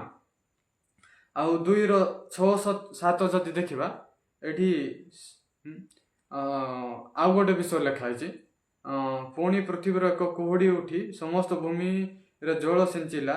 ଅନନ୍ତର ସଦାପ୍ରଭୁ ପରମେଶ୍ୱର ଭୂମିର ଧୂଳି ଦ୍ୱାରା ମନୁଷ୍ୟକୁ ନିର୍ମାଣ କରି ତାହାର ନାସିକାରନ୍ଧ୍ରରେ ଫୁଙ୍କ ଦେଇ ପ୍ରାଣବାୟୁ ପ୍ରବେଶ କରାଇଲେ, ତହିଁରେ ମନୁଷ୍ୟ ଜୀବିତ ପ୍ରାଣୀ ହେଲା। ପରମେଶ୍ୱର ଫାଷ୍ଟ କେମିତି ସୃଷ୍ଟି କଲେ? ଆପଣା ପ୍ରତିମୂର୍ତ୍ତିରେ ଆପଣା ସାଦୃଶ୍ୟରେ। ସେକେଣ୍ଡରେ କେମିତି ସୃଷ୍ଟି କରୁଛନ୍ତି? ଭୂମିର ଧୂଳି ଦ୍ୱାରା ଗୋଟେ କଣ୍ଢେଇଟା ବନାଉଛନ୍ତି। ଆଉ କଣ୍ଢେଇଟା ବନେଇଲା ପରେ ତାକୁ କେମିତି କରୁଛନ୍ତି? ତାକୁ ନାସିକାନନ୍ଦରେ ଫୁଙ୍କ ଦେଇ ପ୍ରାଣବାୟୁ ପ୍ରବେଶ କରାଇଲେ। ତାର ଅର୍ଥ ପ୍ରାଣବାୟୁ ଯେତେବେଳେ ପରମେଶ୍ୱରଙ୍କ ଠାରେ ଅଛି, ଏ ଶରୀର ଠାରେ ନାହିଁ। ଏ ଶରୀର ହେଉଛି ମାଟି, ଧୂଳି, ଆଉ ଏଇଟା ଯେଉଁଟାକି ଆମେ ଶରୀର ବୋଲି କହୁଛୁ। ଆପଣା ପ୍ରତିମୂର୍ତ୍ତିରେ ଆପଣ ସାଦୃଶ୍ୟରେ ଯେଉଁଟା ପରମେଶ୍ୱର ସୃଷ୍ଟି କଲେ, ସେଇଟା ଆତ୍ମା ଭଳିଆ ଦେଖାଯିବ, ଶରୀର ଭଳିଆ ନୁହେଁ। ଆଉ ସେଇଟା ପରମେଶ୍ୱର କ'ଣ କଲେ? ନାସିକାନନ୍ଦରେ ଫୁଙ୍କ ଦେଇ ପ୍ରାଣବାୟୁ ପ୍ରବେଶ କରାଇଲା। ତହିଁରେ ମନୁଷ୍ୟ ଜୀବିତ ପ୍ରାଣୀ ହେଲା, ଯୋଉଟାକି ଆମେ ମଣିଷ କହୁଛୁ। ଆମେ ଯଦି ଦେଖିବାକୁ ଗଲେ ସାନ ବେଳେ ଆମେ କଣ୍ଢେଇ ଯାକ ମାଟିରେ କଣ୍ଢେଇ ବନେଇ ଖେଳୁଥିଲୁ, ସେଇଟା କେବେ ବି ଚାଲି ପାରୁନଥିଲା, କଥା କହି ପାରୁନଥିଲା, କିଛି ବି କରିପାରୁନଥିଲା। କିନ୍ତୁ ପରମେଶ୍ୱର ଯୋଉ ମାଟି ଦ୍ୱାରା କଣ୍ଢେଇ ବନେଇଲେ, ସେଇଠି ପରମେଶ୍ୱର ଜୀବନ ପ୍ରବେଶ କରାଇଲେ। ଯଦି ଆମେ ଶରୀର ଯଦି କାଢିଦେବା, ଆତ୍ମା ଯଦି କାଢିଦେବା, ଏ ଶରୀର ହଉଛି ଧୂଳି, ଭୂମି, ଯୋଉଟାକି ପରମେଶ୍ୱର ସୃଷ୍ଟି କରୁଛନ୍ତି। ପ୍ରକୃତରେ ଯୋଉଟା ମୁଁ ଅଛି ସେଇଟା ହଉଛି ମୋର ପ୍ରାଣ। ପରମେଶ୍ୱର ସବୁ ସୃଷ୍ଟି କଲା ପରେ ଷଷ୍ଠ ଦିନ ମନୁଷ୍ୟକୁ ସୃଷ୍ଟି କଲେ, ଭୂମି ଦ୍ୱାରା ତାକୁ ସୃଷ୍ଟି କରିଛନ୍ତି, ଆଉ ଆପଣା ପ୍ରତିମୂର୍ତ୍ତିରେ ସୃଷ୍ଟି କରୁଛନ୍ତି। ତାପରେ କଣ କରୁଛନ୍ତି, ଗୋଟେ ଏଦନ ଉଦ୍ୟାନରେ ରଖୁଛନ୍ତି, ଆଉ ଯୋଉଠିକି ସେ ଏଦନ ଉଦ୍ୟାନରେ ଯଦି ଆମେ ଦେଖିବା, ଆମେ 8 ପଦରୁ ଦେଖିବା, 2:8, ଆଉ ସଦାପ୍ରଭୁ ପରମେଶ୍ୱର ପୂର୍ବ ଦିଗସ ଏଦନରେ ଏକ ଉଦ୍ୟାନ ପ୍ରସ୍ତୁତ କରି ସେଠାରେ ନିର୍ମିତ ମନୁଷ୍ୟକୁ ରଖିଲେ। ସେ ଉଦ୍ୟାନ ରଖିଲେ ପରମେଶ୍ୱର ସେ ମନୁଷ୍ୟକୁ। ସଦାପ୍ରଭୁ ପରମେଶ୍ୱର ସେ ଭୂମିରୁ ନାନା ଜାତୀୟ ସୁଦୃଶ୍ୟ ସୁଖାଦ୍ୟ ବୃକ୍ଷ ସେହି ଉଦ୍ୟାନର ମଧ୍ୟ ସ୍ଥାନରେ ଅମୃତ ବୃକ୍ଷ ଓ ସ୍ୱଚ୍ଛ ଜ୍ଞାନଦାୟକ ବୃକ୍ଷ ଉତ୍ପନ୍ନ କଲେ। ଏଇଠି ଫାଷ୍ଟ ଲେଖା ହେଇଛି ସୁଦୃଶ୍ୟ ଓ ସୁଖାଦ୍ୟ। ଏଇଠି ଗୋଟେ ଫଳ ଅଛି, ଯୋଉଟାକି ଆମେ କହିପାରିବା ସେଠି ଆମ୍ବ, ପଣସ, ପିଜୁଳି, ବିଭିନ୍ନ କଦଳୀ ହଉ, ସେଠି ବିଭିନ୍ନ ପ୍ରକାର ଫଳମୂଳ। କିନ୍ତୁ ଆଉ ଗୋଟେ ଫଳ ଅଛି ଯୋଉଟାକି ଅମୃତ ଫଳ, ଯୋଉଟାକି ଜଣେ ଖାଇଲେ ମଣିଷ ଅନନ୍ତ ମାନେ ସେଠି ଜୀବନ ପାଇବ। ଆଉ ଗୋଟେ ଫଳ ହଉଛି ସଦ୍ଜ୍ଞାନ, ବା ସେଇଟା ଭଲ ମନ୍ଦର ଜ୍ଞାନର ଫଳ। ଯେଉଁଦିନ ଖାଇବ, ମାନେ ଏଠି ଲେଖା ହେଇଛି ଏହା ଭଲ ମନ୍ଦର ଜ୍ଞାନର ଫଳ। ମାନେ ଦେଖନ୍ତୁ, ଏଠି ପରମେଶ୍ୱର 3ଟା ଫଳ ସୃଷ୍ଟି କରୁଛନ୍ତି। ଗୋଟେ ହଉଛି ଯୋଉଟାକି ଆମେ ଏବେ ଦେଖୁଛୁ ନିଜ ପରିବେଶରେ, ଆମ୍ବ ହଉ, ପଣସ ହଉ, ଏଇଟା ହଉଛି ପରମେଶ୍ୱର ସୃଷ୍ଟି କରିଛନ୍ତି। ଆଉ ସେଇଠି କଣ କରୁଛନ୍ତି, ଗୋଟେ ଅମୃତ ବୃକ୍ଷର ଫଳ, ଯୋଉଟା ଖାଇଲେ କି ମଣିଷ ମାନେ ସେଠି ଜୀବନ ପାଇବ। ଆଉ ଗୋଟେ ଅଛି ଯୋଉଟାକି ସ୍ୱଚ୍ଛ ଜ୍ଞାନଦାୟକ, ଜଣେ ଫଳ ଖାଇଲେ ଭଲ ମନ୍ଦର ଜ୍ଞାନ ପାଇବ। ପରମେଶ୍ୱର ସୃଷ୍ଟି କଲା ପରେ ସେ ଉଦ୍ୟାନରେ ଯେତେବେଳେ ମଣିଷକୁ ରଖିଲେ, ତାପରେ 16 ପଦ 17 ଯଦି ଦେଖିବା, ଆଦି ପୁସ୍ତକ 2:16-17 ମୁଁ ପଢି ଦଉଛି। ସଦାପ୍ରଭୁ ପରମେଶ୍ୱର ସେଇ ମନୁଷ୍ୟକୁ ଆଜ୍ଞା ଦେଇ କହିଲେ, ତୁମେ ଉଦ୍ୟାନର ସମସ୍ତ ବୃକ୍ଷର ଫଳ ସ୍ୱଚ୍ଛନ୍ଦରେ ଭୋଜନ କରିପାର। ଏଇଟା କୋଉ ଫଳ ହେଇଥିବ, ଏଇଟା ଯୋଉଟାକି ପରମେଶ୍ୱର ମନୁଷ୍ୟ ପାଇଁ ସୃଷ୍ଟି କଲେ, ସୁଦୃଶ୍ୟ ଓ ସୁଖାଦ୍ୟ, ସବୁ ବିଷୟ ଖାଇପାରିବ। ଆଉ ସେ ଅମୃତ ବୃକ୍ଷ ଫଳ ବି ଖାଇପାରିବ, ସେଟା ଖାଇଲେ ସେ ଜୀବନ ପାଇବ। କିନ୍ତୁ 17 ପଦରେ କେମିତି ଲେଖା ହେଇଛି, ମାତ୍ରର ଅର୍ଥ କଣ, ସେଇଟା ଖାଇପାରିବ କିନ୍ତୁ ଏଇଟା ହେଇପାରିବନି। ମାତ୍ର ସେଇଟା ସମ୍ଭବ, ସେ ବିଷୟ ସମ୍ଭବ, ମାତ୍ର ଏଇଟା ହେଇପାରିବନି, ଏମିତି ଟାଇପର ଆପଣ ମାନେ ଜାଣିଥିବେ। କିନ୍ତୁ ଏଇଠି ବି ସେ ସେମ୍ ଲେଖା ହେଇଛି, କଣ ମାତ୍ର କହି, ମାନେ ତାର ଅର୍ଥ ମାତ୍ରର ଅର୍ଥ କିଛି ବିଷୟ ଅଛି ଯୋଉଟାକି ପରମେଶ୍ୱର କହୁଛନ୍ତି, ମାତ୍ର ସ୍ୱଚ୍ଛ ଜ୍ଞାନଦାୟକ ବୃକ୍ଷର ଫଳ ଭୋଜନ କରିବ ନାହିଁ। ଏଠି ଲେଖା ହେଇଛି ସ୍ୱଚ୍ଛ ଜ୍ଞାନ, ଭଲ ମନ୍ଦର ଜ୍ଞାନ ଫଳ ଖାଇବ ନାହିଁ, ଯେହେତୁ ଯେଉଁଦିନ ତାହା ଖାଇବ ସେଇଦିନ ନିତାନ୍ତ ମରିବ କହି ପରମେଶ୍ୱର କହୁଛନ୍ତି। ଏଠି ସେ ସବୁ ଫଳ ଖାଇପାରିବ, କିନ୍ତୁ ଏ ସ୍ୱଚ୍ଛ ଭଲ ମନ୍ଦର ଜ୍ଞାନ ଫଳ ଖାଇଲେ ମରିବ କହି। ତାପରେ 3 ପର୍ବରେ କଣ ହଉଛି, ତାପରେ ଯଦି ଆମେ 2 ପର୍ବର ଭଲରେ ପଢିବା, ଲାଷ୍ଟ ଯାଏଁ 25 ଯାଏଁ, ସେଠି ଫାଷ୍ଟ ପରମେଶ୍ୱର ଆଦମକୁ ସୃଷ୍ଟି କଲେ। ତାପରେ ଆଦମର ପଞ୍ଜର ହାଡ଼ ନେଇକି ହବାକୁ ବନେଇଲେ। 22 ଯଦି ଦେଖିବେ ଆପଣ, ଆଉ ସଦାପ୍ରଭୁ ପରମେଶ୍ୱର ଆଦମଙ୍କ ଠାରୁ ଯେଉଁ ପଞ୍ଜର ଖଣ୍ଡିକ ନେଲେ, ତଦ୍ୱାରା ଏକ ସ୍ତ୍ରୀ ନିର୍ମାଣ କରି ଆଦମଙ୍କ ନିକଟକୁ ଆଣିଲେ। ତ ଆଦମ କହିଲେ, ଏଥର ହେଲା ଏ ମୋର ଅସ୍ଥିର ଅସ୍ଥି, ମାଂସର ମାଂସ, ଏହାର ନାମ ନାରୀ, ଯେହେତୁ ସେ ନରଠାରୁ ନିତ ହୋଇଅଛି। ଆମେ ଯଦି ଦେଖିବାକୁ ଗଲେ, ପରମେଶ୍ୱର ଯେତେବେଳେ ସୃଷ୍ଟି କଲେ, ସବୁ ପଶୁ ପକ୍ଷୀ ମାନଙ୍କୁ ପୁରୁଷ ସ୍ତ୍ରୀ କରି ସୃଷ୍ଟି କରିଛନ୍ତି, ଫିମେଲ ଆଉ ସ୍ତ୍ରୀ ମାନେ ମେଲ କରିକି। ପକ୍ଷୀକୁ ବି ଫିମେଲ ମେଲ କରି ସୃଷ୍ଟି କରିଛନ୍ତି, ପଶୁକୁ ବି, ଜନ୍ତୁ ମାନଙ୍କୁ ବି ସେମିତି। କିନ୍ତୁ ଯେତେବେଳେ ମଣିଷକୁ ସୃଷ୍ଟି କଲେ, ଫାଷ୍ଟ ମେଲକୁ ପରମେଶ୍ୱର ସୃଷ୍ଟି କଲେ, ତାପରେ ତାର ପଞ୍ଜର ହାଡ଼ ନେଇକି ହବାକୁ ବନେଇଲେ, ଯୋଉଟାକି ଆମେ ହବା ସେଇଟା ହଉଛି ସ୍ତ୍ରୀ। जोटा कि तार पंजर हाड़ आसी जदि आम देखा कले से पंजर हाड़ कार से प्रकृत में आदमर तार अर्थ आम बुझीपार जे आदम हवा प्रकृत में 2 जन ना ये जड़े जोटा कि आदम ठारू ये बाहरी तार अर्थ ये माने आदम कहले चले तापर 3 पर्व जदि आम देखा मु पढ़ले बहुत लेट हम खाली कहूँ एटी एक पदर से गोटे साप अच्छी से साप बहुत चतुर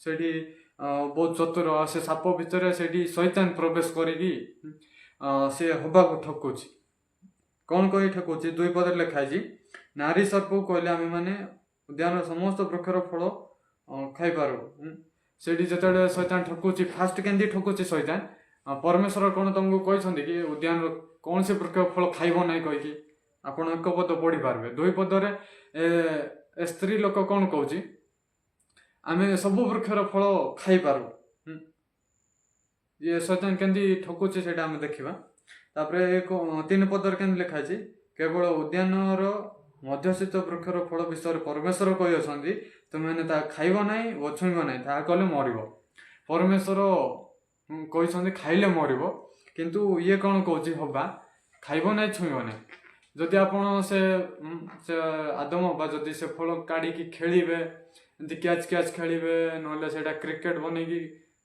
बॉल बोले खेलिबे किछि समस्या नहीं कहीं बाइबल रे जदि आप 2:17 जदि देखिबे सत सत ज्ञान दाक वृक्षर फल खाइब ना जेहेतु जो दिन ता खाइब नितांत मरिब कही माने एटा जेहेतु परमेश्वर वाक्य एटा सुनिश्चित माने एटा सियोर जे जने खाइब कले मरिब जदि मु उदाहरण देवी जदि जड़े विष खाइब कले से मरिब ना बंचिब निश्चय भाव में मरिब सेमती परमेश्वर कहते एटा विष तू जदि खाइब कले मरिबु कही आउ फास्ट परमेश्वर जे तू आदम को सृष्टि करथिले आदम को कही किंतु से समय अबा नथिला सेकेंड से अबा आसुचे आ सेठी आदम निश्चय भाव में कही आ सेति पई ये कहूची जे परमेश्वर कही कही एठी देखिबा केवल उद्यान मध्य स्थित वृक्षर विषय परमेश्वर कही अच्छी कही तार अर्थ ये अबा को प्रकृत में आदम कही किंतु कौन होची हवा ये स्पष्ट भाव में शुणी ना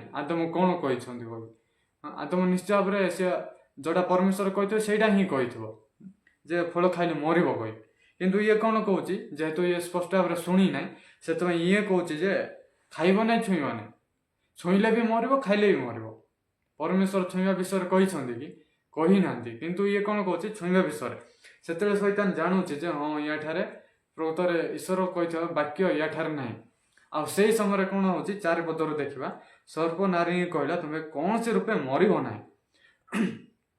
परमेश्वर कहते मर माने परमेश्वर जहाँ कहते से निश्चिंत सुनिश्चित 100% ग्यारंटी जो मरबार बाध्य विष जदि विष जदि जड़े खाइब मरिब ना बंचब निश्चय भाव में मरिब किंतु ये जड़े साप अच्छी जे कि कहूँ खाइले मरिब ना ये हवा शुणुची आश्चर्य परमेश्वर जो कहते खाइले छुईले मरिब ये कहूँ मरिब ना कौन होता 5 पद देखा बरंस परमेश्वर जानती तुम्हें जो दिन ताहा खाइब से दिन तुम चक्षु प्रसन्न हम तहिरे तुम्हें माने परमेश्वर पर भल मंदर ज्ञान पाइब शैतान कौन कहूँ तुम्हें मरिब ना खाइले तुम आखि फिटिब माने तार अर्थ तुम अंध होती तुम आखि नाला आखि फिटिला आउ तुम परमेश्वर भली भल मंदर ज्ञान पाइब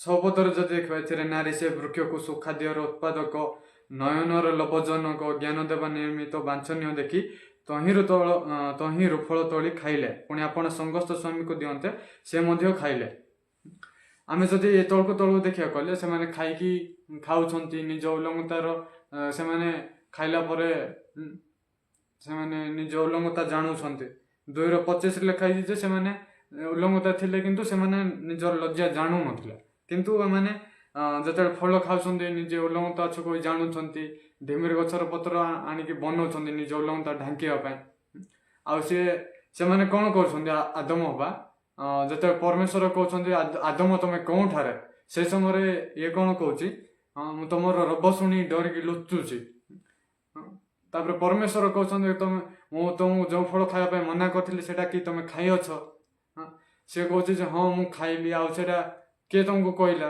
मते नारी कहला जो स्त्री को तुम देइथिल आउ जेते से हबा को पचारे परमेश्वर सेते हबा कौन कहले मते सर्प बुलेला तापरे परमेश्वर कहले सर्प परमेश्वर कहते खाइले मरिब कह आदम हवा फल खाइले किंतु परमेश्वर लास्ट क्या अभिशाप दौरान आदम हवा को अभिशाप देले ना परमेश्वर क्या अभिशाप देले सर्प को तुम सदाप्रभु 14 पद लिखाई तुम सदाप्रभु परमेश्वर सर्प को कहले यही कार्य करबा हेतु तुम्हें समस्त ग्राम्य वनपशु ठारू अधिक सापग्रस्त हेल तुम्हें आपण पेट दे गमन कर जीवन धूली खाइब। ये बहुत गुप्त रहस्य अच्छी आपण जदि देखिए कहले बहुत मीनिंग वाक्य यहाँ बहुत पावरफुल ये माने पूरा गुप्त रहस्य गोटे अच्छी आम जदि देखिए कहले से स्वर्गर सी दूत थिला सी हूँ लुसिफर आउ सी जो तार मन भ्रष्ट होची आ परमेश्वर ताकू भूमि रे निक्षिप्त करुछंदी से समय दूतर एंजेल सी शैतान नाम परिचित जोटा कि आम तार अन्य नाम पाप बोली आम कहि पारबा बाइबल लिखाई शैतान हूँ मर्डरर हाँ सी हूँ पापर पिता कही लिखाई जौन 18:44 जे पाप करे से शैतान ठारू जात शैतान आरंभरू ताठार सत्य नहीं हेले जिते से मिथ्या कहे निज ठार कहे कारण से मिथ्यावादी ताठारे जे भी मिथ्या कहे से शैतान ठार जात आम जदि देखा ये जिते आदम बा फल खाऊंट परमेश्वर कहले फल खाइले मरिब किंतु ये शैतान कौन साप कौन कहती साप भितर किए प्रवेश कर लुसिफर जे कि शैतान आ शैतान प्रभु कौन प्रस्तुत कर नर्क हाँ कि नहीं आ परमेश्वर स्वर्ग क्या प्रस्तुत कर धार्मिक लोक ये जिते शैतान मु जड़े कहीं नर्क जीवी आम को केंदी नर्क नेबी कहीकि योजना कर से समय कौन कर ठकुच फास्ट आदम को केवे जाई ठकु ना कहीं आदम ठारे प्योर स्पष्ट वाक्य अच्छी खाइले मरिब कही जदि आदम को ठकियो कले से केवे भी ठकी हेबा ना किंतु हबा को ठकुची से ठकी होची कहीं ठारे एक्जाक्ट वाक्य नथिला आ से समय कौन होची जोटा कि खाइले मरिब से विषय को से भल पाउची जो परमेश्वर कहते कि तुम खाइले मरिब से फल खाइले से लोभ करुची नयनर लोभजन देखिकी सी खाऊँ मु गोटे गुप्त रहस्य कहबी 5 पद देखा बरंस परमेश्वर जानती तुमने जो दिन ताहा खाइब से दिन तुम चक्षु प्रसन्न हम तुमने परमेश्वर पर भल मंदर ज्ञान पाइब ये गुप्त रहस्य मुझे कहवाई चाहूँगी परमेश्वर जो मनुष्य सृष्टि कले आखि न थी सृष्टि करथिबे कि जदि आखि न था हबार ताहले सी कौटा सत्सद ज्ञानदायक वृक्षर फल कौटा भल मंदर ज्ञान फल कौटा अमृत वृक्षर फल कौटा अंगुर कौटा पशु कौटा पक्षी से देखी न था आउ माने से देखी आगे न था किंतु ये लिखाई चक्षु फिटिब कही तार अर्थ ये अंध होगी अच्छी खाइले तार चक्षु फिटिब आउ ये खाइले पुणी परमेश्वर पर भल मंदर ज्ञान पाइब आम जदि आज आदि पुस्तक 1:26 आम पढ़िलु ये कौन लिखाई परमेश्वर अपना प्रतिमूर्ति अपना सादृश्य परमेश्वर सृष्टि कले ताहले परमेश्वर जिते सृष्टि कर भल मंदर ज्ञान देइथिबे कि नहीं माने परमेश्वर जिते सृष्टि कले परमेश्वर जंती अपना प्रतिमूर्ति अपना सादृश्य माने एमाने फल खाइले जे परमेश्वर भली हेबे सेटा प्रकृत सत नुहे कहीं परमेश्वर आगुरी ही अपना प्रतिमूर्ति अपना सादृश्य मनुष्य को सृष्टि कर शैतान केंद्र ठकुची फल खाइले परमेश्वर भले ही हेबो एटा कौन सत कथा कि नाई प्रकृत आम जदि देखा कहले यहाँ कार स्वर माने यहाँ कार हार्ट यहाँ हूँ शैतान हार्ट सी ही यहाँ प्रकृत आदम हबार हार्ट ना आदम हवा ये आदम हवा निजे निजे चेष्टा कर परमेश्वर भली हेबाई नाई किंतु ये कौन होची शैतान स्वर जो शुणुची हवा से समय ये कौन कर जोटा खाइले मरिब से फल को से लोभ करुच्ची तार अर्थ जे भी शैतान स्वर शुणव से मृत्यु को भल पाइब मृत्यु को से मृत्यु को भल पाइब से मृत्यु को केबे देखी पारबने आविष्कार करि पारबने किंतु जे परमेश्वर वाक्य शुणब से मृत्यु को आविष्कार करि पारबो जे फल खाइले मरिब कही କିନ୍ତୁ ଯେହେତୁ ଇଏ ଶୈତାନ ସ୍ୱର ଶୁଣୁଛି ସେଥିପାଇଁ ଇଏ ମୃତ୍ୟୁକୁ ଦେଖିପାରୁନି, ଯୋଉଟା ଖାଇଲେ ମରିବ ସେଇଟାକୁ ଲୋଭ କରୁଛି। ଶୈତାନ ସ୍ୱର ଶୁଣିବ ଯିଏ ସେ ସେମିତି ହବ। ଆଉ ଯଦି ଦେଖିବା କହିଲେ ସେ ଚକ୍ଷୁ ଫିଟିବ, ତାର ଅର୍ଥ ପରମେଶ୍ୱର ଆଗରୁ ତାକୁ ଚକ୍ଷୁ ଦେଇଛନ୍ତି, ସେଠି ପ୍ରତିମୂର୍ତ୍ତିରେ ସୃଷ୍ଟି କରିଛନ୍ତି। ଏମିତି ନାହିଁ ଯେ ସିଏ ଖାଇଲେ ପରମେଶ୍ୱରଙ୍କ ଭଳି ହେବ, ସେମିତି ନାହିଁ। ଖାଇଲେ ସିଏ ମରିବ, କିନ୍ତୁ ଖାଇଲେ ସିଏ ପରମେଶ୍ୱରଙ୍କ ଭଳିଆ ହେବ ଏଇଟା ମିଛ କଥା। କିନ୍ତୁ ଏଇଟା ଯଦି ଆମେ ଯେଉଁ ପରମେଶ୍ୱର ଭଳି ହେବ କହି ଯେଉଁଟା ୱାର୍ଡ ଅଛି, ଆମେ ଯଦି ଚିନ୍ତା କରିବା, ଏଇଟା ଯଦି ଆମେ ସ୍ୱର୍ଗ ବିଷୟରେ ଚିନ୍ତା କରିବା, ଏଇଟା ପ୍ରକୃତରେ କିଏ ହେଇଥିବ? ଏଇଟା ନିଶ୍ଚିନ୍ତ ଭାବରେ ସେ ଲୁସିଫର, ଯିଏକି ସ୍ୱର୍ଗର ଦୂତ ଥିଲା, ଆଉ ତାର ମନ ଭ୍ରଷ୍ଟ ହେଇକି ସେ ପରମେଶ୍ୱରଙ୍କ ଭଳି ହେବା ପାଇଁ ଚାହୁଁଛି। ଆଉ ସେଇ ସମୟରେ ସିଏ ଶୈତାନ ନାମରେ ପରିଚିତ ହେଉଛି, ସେଇଟା ହେଉଛି ଲୁସିଫର। ଆଉ ସିଏ ହିଁ ପରମେଶ୍ୱରଙ୍କ ଭଳି ହେବା ପାଇଁ ଚାହୁଁଛି, ସ୍ୱର୍ଗ ପରିଶ୍ରମ ତୁଲ୍ୟ। ଯିଶାୟ 14 ପଢିଲୁ, ସେଠି ତାର ଅର୍ଥ ସିଏ ପରମେଶ୍ୱରଙ୍କ ଭଳି ହେବା ପାଇଁ ଚାହୁଁଛି। ତାର ଅର୍ଥ ଏଇଟା ଆଦମ ସେଠି ହବାର ହାର୍ଟ ନାହିଁ, ଏଇଟା ହେଉଛି ଲୁସିଫରର ହାର୍ଟ। ତାର ଅର୍ଥ ଆମେ ଫଳ ଖାଇଲା ପରେ ମରିଥିବେ ନା ବଞ୍ଚିଥିବେ?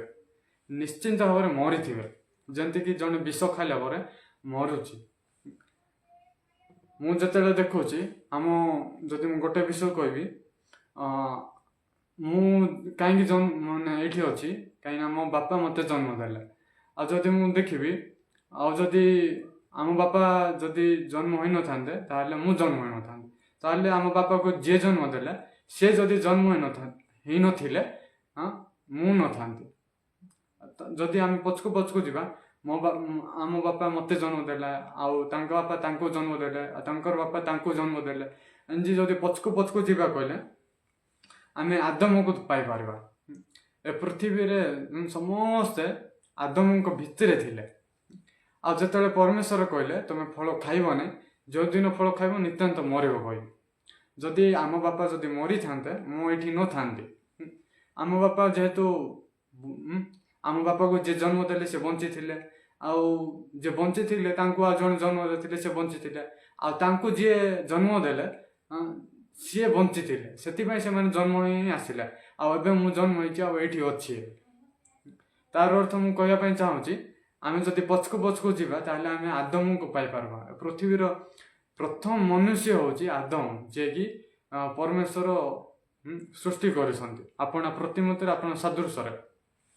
ତାହେଲେ ପରମେଶ୍ୱର କହିଲେ ଫଳ ଖାଇଲେ ମରିବ କହିକି, ତାହେଲେ ଏମାନେ ଫଳ ଖାଉଛନ୍ତି, ଖାଇଲା ପରେ ଏମାନେ ମରିଥିବେ ନା ବଞ୍ଚିଥିବେ? ଆପଣମାନେ କ'ଣ କହୁଛନ୍ତି, ମରିଥିବେ ନା ବଞ୍ଚିଥିବେ? ଯଦି ଆପଣମାନେ କହୁଛନ୍ତି ମରିଥିବେ, ତାହେଲେ ଏମାନେ ତ ନିଜ ଅଲଗତା ଜାଣୁଛନ୍ତି, ଆଉ ସେମାନେ କ'ଣ କରୁଛନ୍ତି, ଢିମିରି ଗଛର ପତ୍ର ଆଣିକି ସେ ଘାଗର କରିକି ନିଜ ଅଲଗତା ଢାଙ୍କିବା ପାଇଁ ଚେଷ୍ଟା କରୁଛନ୍ତି, ପରମେଶ୍ୱର ରବ ଶୁଣିକି ଡରିକି ଲୁଚୁଛନ୍ତି। ଯଦି ମରିଥାନ୍ତେ ତାହେଲେ ଆମେ ଏବେ ଜନ୍ମ କାହିଁ ହେଇନଥାନ୍ତୁ। ତାର ଅର୍ଥ ମୁଁ କହିବା ପାଇଁ ଚାହୁଁଛି, ମଣିଷ ଦୃଷ୍ଟିରେ ଗୋଟେ ମୃତ୍ୟୁ ଅଛି, ପରମେଶ୍ୱରଙ୍କ ଦୃଷ୍ଟିରେ ଗୋଟେ ମୃତ୍ୟୁ ଅଛି। ମୁଁ ଗୋଟେ ନ୍ୟାଚୁରାଲ ବିଷୟ କହିବି, ପ୍ରାକ୍ଟିକାଲ। ଆପଣମାନଙ୍କ ପରିବେଶରେ ଆପଣ ଦେଖିଥିବେ ଗଛ ଯାକ, ଆପଣମାନେ ଗଛ ଦେଖିଛନ୍ତି ନା? ନିଶ୍ଚୟ ଭାବରେ ଗଛ ଦେଖିଥିବେ କହି ଆଶା ଅଛି। ଯଦି ଦେଖିନାହାନ୍ତି କହିଲେ ଆମ ଦାରିଙ୍ଗବାଡ଼ିକୁ ଆସନ୍ତୁ, ମୁଁ ଦେଖେଇବି ଗଛ ଯାକ। ଆଉ ସେଠି ଆମ୍ବ ଗଛ ଅଛି, କଦଳୀ ଗଛ ଅଛି, ଢିମିରି ଗଛ ଅଛି, ବିଭିନ୍ନ ପ୍ରକାର ଗଛ ଯାକ ଅଛି। ଆଉ ଏମିତି ବି ଦାରିଙ୍ଗବାଡ଼ି ଦ୍ୱିତୀୟ କାଶ୍ମୀର କହି ଲୋକମାନେ ବୁଲି ଆସୁଛନ୍ତି। ଆପଣ ଯଦି ଆସିନାହାନ୍ତି କହିଲେ ବୁଲି ଆସିଲେ ବି ହବ। ଆପଣ କଫି ବଗିଚାକୁ ଯିବେ, ସେଠି ଖାଲି ଗଛ ଯାକ ଅଛି। ମୁଁ ଯଦି ଗୋଟେ ବିଷୟ କହିବି, ମୁଁ ଗଛ ବିଷୟରେ କାହିଁକି କହୁଛି, ଏ ଗଛ ଗୋଟେ ଏମିତିକା ସ୍ୱତନ୍ତ୍ର ଗଛ ଯୋଉଟାକି ଅନେକ ଶାଖା ଯାକ ଅଛି, ଅନେକ ଡିଆ ଯାକ ଅଛି, ଶାଖା ଯାକ ଅଛି। ଆଉ ସେ ଡିଆ ଯାକର ଫଳ ଫଳୁଛି, ଫୁଲ ଫୁଟୁଛି, ପତ୍ର ଅଛି। ଆଉ ଯଦି ମୂଳକୁ ଯିବା କହିଲେ ଚେର ଅଛି, ଗଣ୍ଡି ଅଛି, କାଠ ଅଛି, ଆମେ ଏତିକି ଦେଖିବା। କିନ୍ତୁ ଯଦି ଆମେ ଦେଖିବା,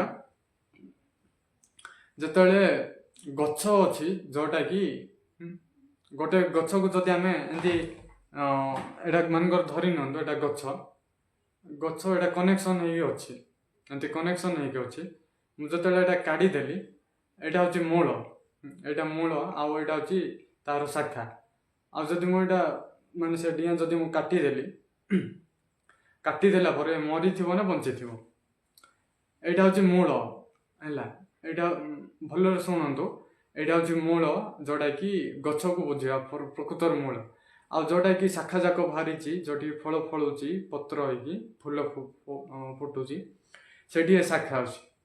ଏ ଶାଖା ଯେତେବେଳେ ଆମେ କାଟିଦେବା, ଏଇଟା ପ୍ରକୃତରେ କାଟିଲା ପରେ ଇଏ ମରିଥିବ ନା ବଞ୍ଚିଥିବ? ଆପଣ ଯଦି ବଞ୍ଚିଥିବ କହୁଛନ୍ତି, ତାହେଲେ ସେଇଟା ହେଉଛି ମିଛ କଥା। ତାହେଲେ ଆପଣଙ୍କ ଠାରେ ସତ୍ୟ ଜାଣିନାହାନ୍ତି। ସତ୍ୟ ବିଷୟ ହେଉଛି କ'ଣ? ଯେତେବେଳେ ଏଇଟା କଟା ଯାଉଛି, ମରିଲା ପରେ କ'ଣ ହେଉଛି, ଯଦି ଆପଣ କେବେ ପତ୍ର ଛିଣ୍ଡେଇକି ଆପଣ ଯୋଉ ଗଛର ପତ୍ର ଛିଣ୍ଡେଇଲେ, ସେ ଗଛରେ ଅନେକ ପତ୍ର ଥିବ ନା? ନିଶ୍ଚୟ ଭାବରେ ଥିବ। ସେ ଗୋଟେ ଗଛରେ ଗୋଟେ ପତ୍ର ଫଳିବ ସେମିତି ନାହିଁ, ଅନେକ ପତ୍ର ଫଳିବ। ସେ ପତ୍ରକୁ ନେଇକି ଯଦି ଆପଣ ଯୋଉ ପତ୍ର କି ଏବେ ବି ଗଛ ସହିତ କନେକ୍ସନ ହେଇକି ଅଛି, ସେ ଗଛକୁ ଯଦି ଆପଣ ଏମିତି ତୁଳନା କରିବେ, ସେ ଗଛ ପୁରା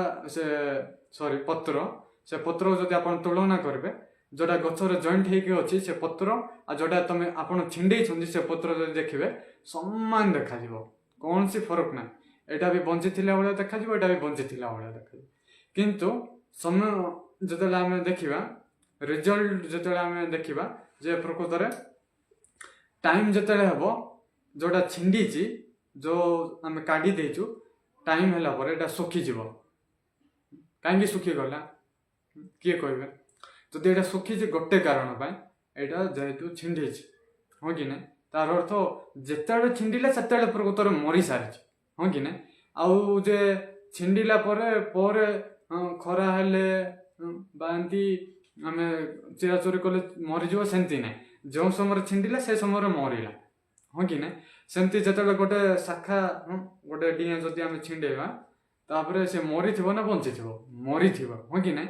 ତାହେଲେ ଏ ମଲା ଡିଆଁକୁ ଆମେ ଆଉ ଥରେ ବଞ୍ଚେଇ ପାରିବା କି ନାଇଁ? ମୁଁ ଏଇଟା ପେନ୍ ଦେଖାଉଛି, କିନ୍ତୁ ଏଇଟା ପେନ୍କୁ ଆପଣ ଭାବନ୍ତୁ ଯେ ଏଇଟା ହେଉଛି ଗୋଟେ ଗଛର ଡିଆଁ, ଆଉ ଏ ପେନ୍କୁ ଭାବନ୍ତୁ ଯେ ଆପଣ ଗୋଟେ ଗଛ। ଏଇଟା ଯଦି କଟାଗଲା, ଏଇଟା ମରିଗଲା, ହଁ କି ନାଇଁ? ମରିଲା ସତ। ଯଦି ଆମେ ଏଇଟାକୁ ଆଉ ଥରେ ବଞ୍ଚେଇବା ପାଇଁ ଚାହିଁବା, ତାହେଲେ ଆମେ କେମିତି ବଞ୍ଚେଇବା? ଆପଣ କଲମୀ ବିଷୟରେ ଶୁଣିଛନ୍ତି କି? କଲମୀ ଗଛକୁ କେମିତି କରାଯାଏ? ଆପଣ ଜାଣିଥିବେ କଲମୀ, ସେଠି ଗଛକୁ ଲୋକମାନେ କଲମୀ କେମିତି କରୁଛନ୍ତି, ଏମିତି କାଟିଲା ପରେ ସେଟା ପ୍ରକୃତରେ ମରିଯିବ। ଯଦି ଏଇଟା ଆମେ ଆଉ ଥରେ କଲମୀ କରିବାନି କହିଲେ, ଏଇଟା ଶୁଖିକି ପ୍ରକୃତରେ ମରିଯିବ। ଯେଉଁ ସମୟ ଯାଇ କଞ୍ଚା ଅଛି, ସେ ସମୟ ପର୍ଯ୍ୟନ୍ତ ଯଦି ଆଉ ଥରେ କଲମୀ କରିଗଲେ ଇଏ ବଞ୍ଚିବ। ଯଦି ଇଏ ଶୁଖିଗଲା ପରେ କଲମୀ କଲେ ବି ବଞ୍ଚିବ ନାହିଁ। ସେମିତି ଯେତେବେଳେ କଲମୀ କରାଯିବ, ତାହେଲେ ଆଉ ଥରେ ବଞ୍ଚିବ ଇଏ, ହଁ କି ନାଇଁ? ଯଦି ଆପଣ ଭାବୁଛନ୍ତି ବଞ୍ଚିବନି, ତାହେଲେ ଆପଣ ଚିନ୍ତାଧାରା ହେଉଛି ସମ୍ପୂର୍ଣ୍ଣ ଭାବରେ ମିଛ କଥା। ଆପଣ ଏବେ ବି ଚିନ୍ତାଧାରା ଠକା ଯାଇଛନ୍ତି। ସେମିତି ଧରି ନିଅନ୍ତୁ, ଏଇଟା ହେଉଛି କ'ଣ? ଏଇଟା ହେଉଛି ଆଦମ, ବା ଏଇଟା ଧରି ନିଅନ୍ତୁ, ପ୍ରକୃତରେ ପ୍ରାଣବାୟୁ କିଏ ଦେଲେ? ପରମେଶ୍ୱର ଦେଲେ। ଆଉ ପରମେଶ୍ୱର କହିଲେ ଫଳ ଖାଇଲେ ତମେ ମରିବ କହିବେ, ଠିକ ଅଛି। ଆଉ ସେମିତି ଏଇଟା ହେଉଛି ପରମେଶ୍ୱର ଧରି ନିଅନ୍ତୁ, ଯେହେତୁ ପରମେଶ୍ୱର ଧାର୍ମିକ, ପରମେଶ୍ୱର ପବିତ୍ର, ସେମିତି ଆଦମ ବି ଧାର୍ମିକ ଥିଲା, ପବିତ୍ର, ସିଦ୍ଧ ଥିଲା, ପରମେଶ୍ୱରଙ୍କ ପ୍ରତିମୂର୍ତ୍ତି, ପରମେଶ୍ୱର ସାଦୃଶ୍ୟ ଥିଲା, ଠିକ ଅଛି। ଆଉ ଏଇଟା ଧରି ନିଅନ୍ତୁ, ଏଇଟା ହେଉଛି ଆଦମ। ଆଉ ଯଦି ଦେଖିବା, ଏ ଶାଖାରେ ଅନେକ ଫଳ ଫଳିବ କି ନାହିଁ? ଏ ଫଳ ନେଇକି ଯଦି ଆପଣ ରୋଇବେ କଲେ, ଆଉ ଗୋଟେ ଫଳ ଫଳିବ, ଗଛ ହବ। ଆଉ ସେଠି ଅନେକ ଫଳ ଫଳିବ, ଆଉ ସେ ଫଳ ଆମେ ଫଳ ଗଣି ପାରିବାନି। ସେ ଫଳର ଗୋଟେ ଫଳ ନେଇକି ଯଦି ଆମେ ରୋଇବା, ସେଠି ଆଉ ଗୋଟେ ଫଳ ଫଳିବ। ତାର ଅର୍ଥ ଏଠି ଯେହେତୁ ଏଇଟା ଶାଖା ଅଛି, ଏଠି ଫଳ ଫଳିବ, ସେଥିପାଇଁ ଯଦି ଏଇଟା କାଟିଦେବା କହିଲେ ଇଏ ମରିଗଲା ପରେ ଏଠି ଆଉ ଫଳ ଫଳିବନି, ହଁ କି ନାଇଁ? ଯଦି ଧରି ନିଅନ୍ତୁ ଫଳ ଫଳିଲା, ତାହେଲେ ଏଇଟା କେଉଁ ଫଳ ହେଇଥିବ? ମୃତ୍ୟୁ ଫଳ। ତାର ଅର୍ଥ ମରିଛି। ସେମିତି ଆଦମ ପରମେଶ୍ୱର କହିଲେ ଫଳ ଖାଇଲେ ତମେ ମରିବ କହିଲେ। ବିଷ ଖାଇଲେ ମରିବ ନା ବଞ୍ଚିବ? ମରିବ। ସେମିତି ପରମେଶ୍ୱର ସମ୍ମୁଖରେ ବିଷ କ'ଣ? ସ୍ୱଚ୍ଛ ଜ୍ଞାନଦାୟକ ବୃକ୍ଷର ଫଳ ଖାଇଲେ ମରିବ। ସେମିତି ଯେତେବେଳେ ଆଦମ ଫଳ ଖାଇଲା, ଏ ଗଛରୁ କଟାଗଲା, ଇଏ ମରିଥିବ ନା ବଞ୍ଚିଥିବ? ମରିଥିବ। ଯଦି ଆପଣ ମରିଥିବ କହି ଭାବୁଛନ୍ତି, ହାତ ଟେକନ୍ତୁ। ଆଉ ଯଦି କିଏ ଭାବୁଛନ୍ତି ସେ ବଞ୍ଚିଥିବ କହିଲେ ହାତ ଟେକନ୍ତୁ। ଯଦି ବାହିକ ଭାବରେ ଦେଖିବା, ମଣିଷ ଦୃଷ୍ଟିରେ ଆଦମ ବା ମରି ନାହାନ୍ତି, ସେମାନେ देखा जाउछन्ति बंचिला बेले जेंतिकी पत्र को आपण तुलना करेंगे काटिला परे दुईटा पत्र समान गछर जोटा जॉइंट है से पत्र आ जोटा छिंडिकी आपण हाथ में धोइछन से पत्र समान देखा जाउ सेमती बाहिक भाव में आदम हवा बंची थिला बेले देखा जाउछन्ति किंतु प्रकृत में एमाने मरी छन्ति काई ना परमेश्वर कहले जो दिन खाइबो मरिबो तार अर्थ परमेश्वर जेहेतु कहछन्ति एटा सत्य आपण जदि विश्वास करूनांती ताहले भी सत्य विश्वास कले भी सत्य जदि आपण विश्वास करूछन्ति ताहले आपण ग्रहण करि पारबे ताहले कहया पय चाहूची ताहले पृथ्वी रे जत्ते मनुष्य माने आपण देखुछन्ति समस्त कोडी थिले आदमଙ୍କ ଭିତରେ ଥିଲେ कि ଆପଣ आंबटाଙ୍କୁ ଧରିବେ आंब खाइला परे आंबटाଙ୍କୁ ଧରିବେ ଆପଣ आंबटाଙ୍କୁ ଦେଖିବେ आ देखिबे जे एठी एते आंब अछि एठी एते पत्र अच्छी फूल अच्छी गछ अच्छी चेर मूल अच्छी करके आपण निज आखिरे देखि पारबे कि आपण निज आखिरे देखि पारबेनी किंतु से टांकू नहीं कि माटी जदि तुपिए कले सेठू ऑटोमेटिक बाहरिबो हां कि ने हां सेंती आमे जेहेतु आदमଙ୍କ ଭିତରେ थिलु हां कि ने एबे आदम तांको छुआ मान को जन्म देले तांको छुआ माने एंती आ जन तांकर छुआ माने हेले तापर एंती कि एंती पृथ्वी सारा पूरा पूरा पृथ्वी सारा आदमଙ୍କର वंश पूरा प्रस्तरित होला ए पृथ्वी रे आदमଙ୍କ वंश ठारो अन्य मनुष्य के भी ना माने समस्त होछन्ती आदमଙ୍କ वंश ताहले आदम जतले फल खाइथिबे सेतले आमे तो फल खाइनु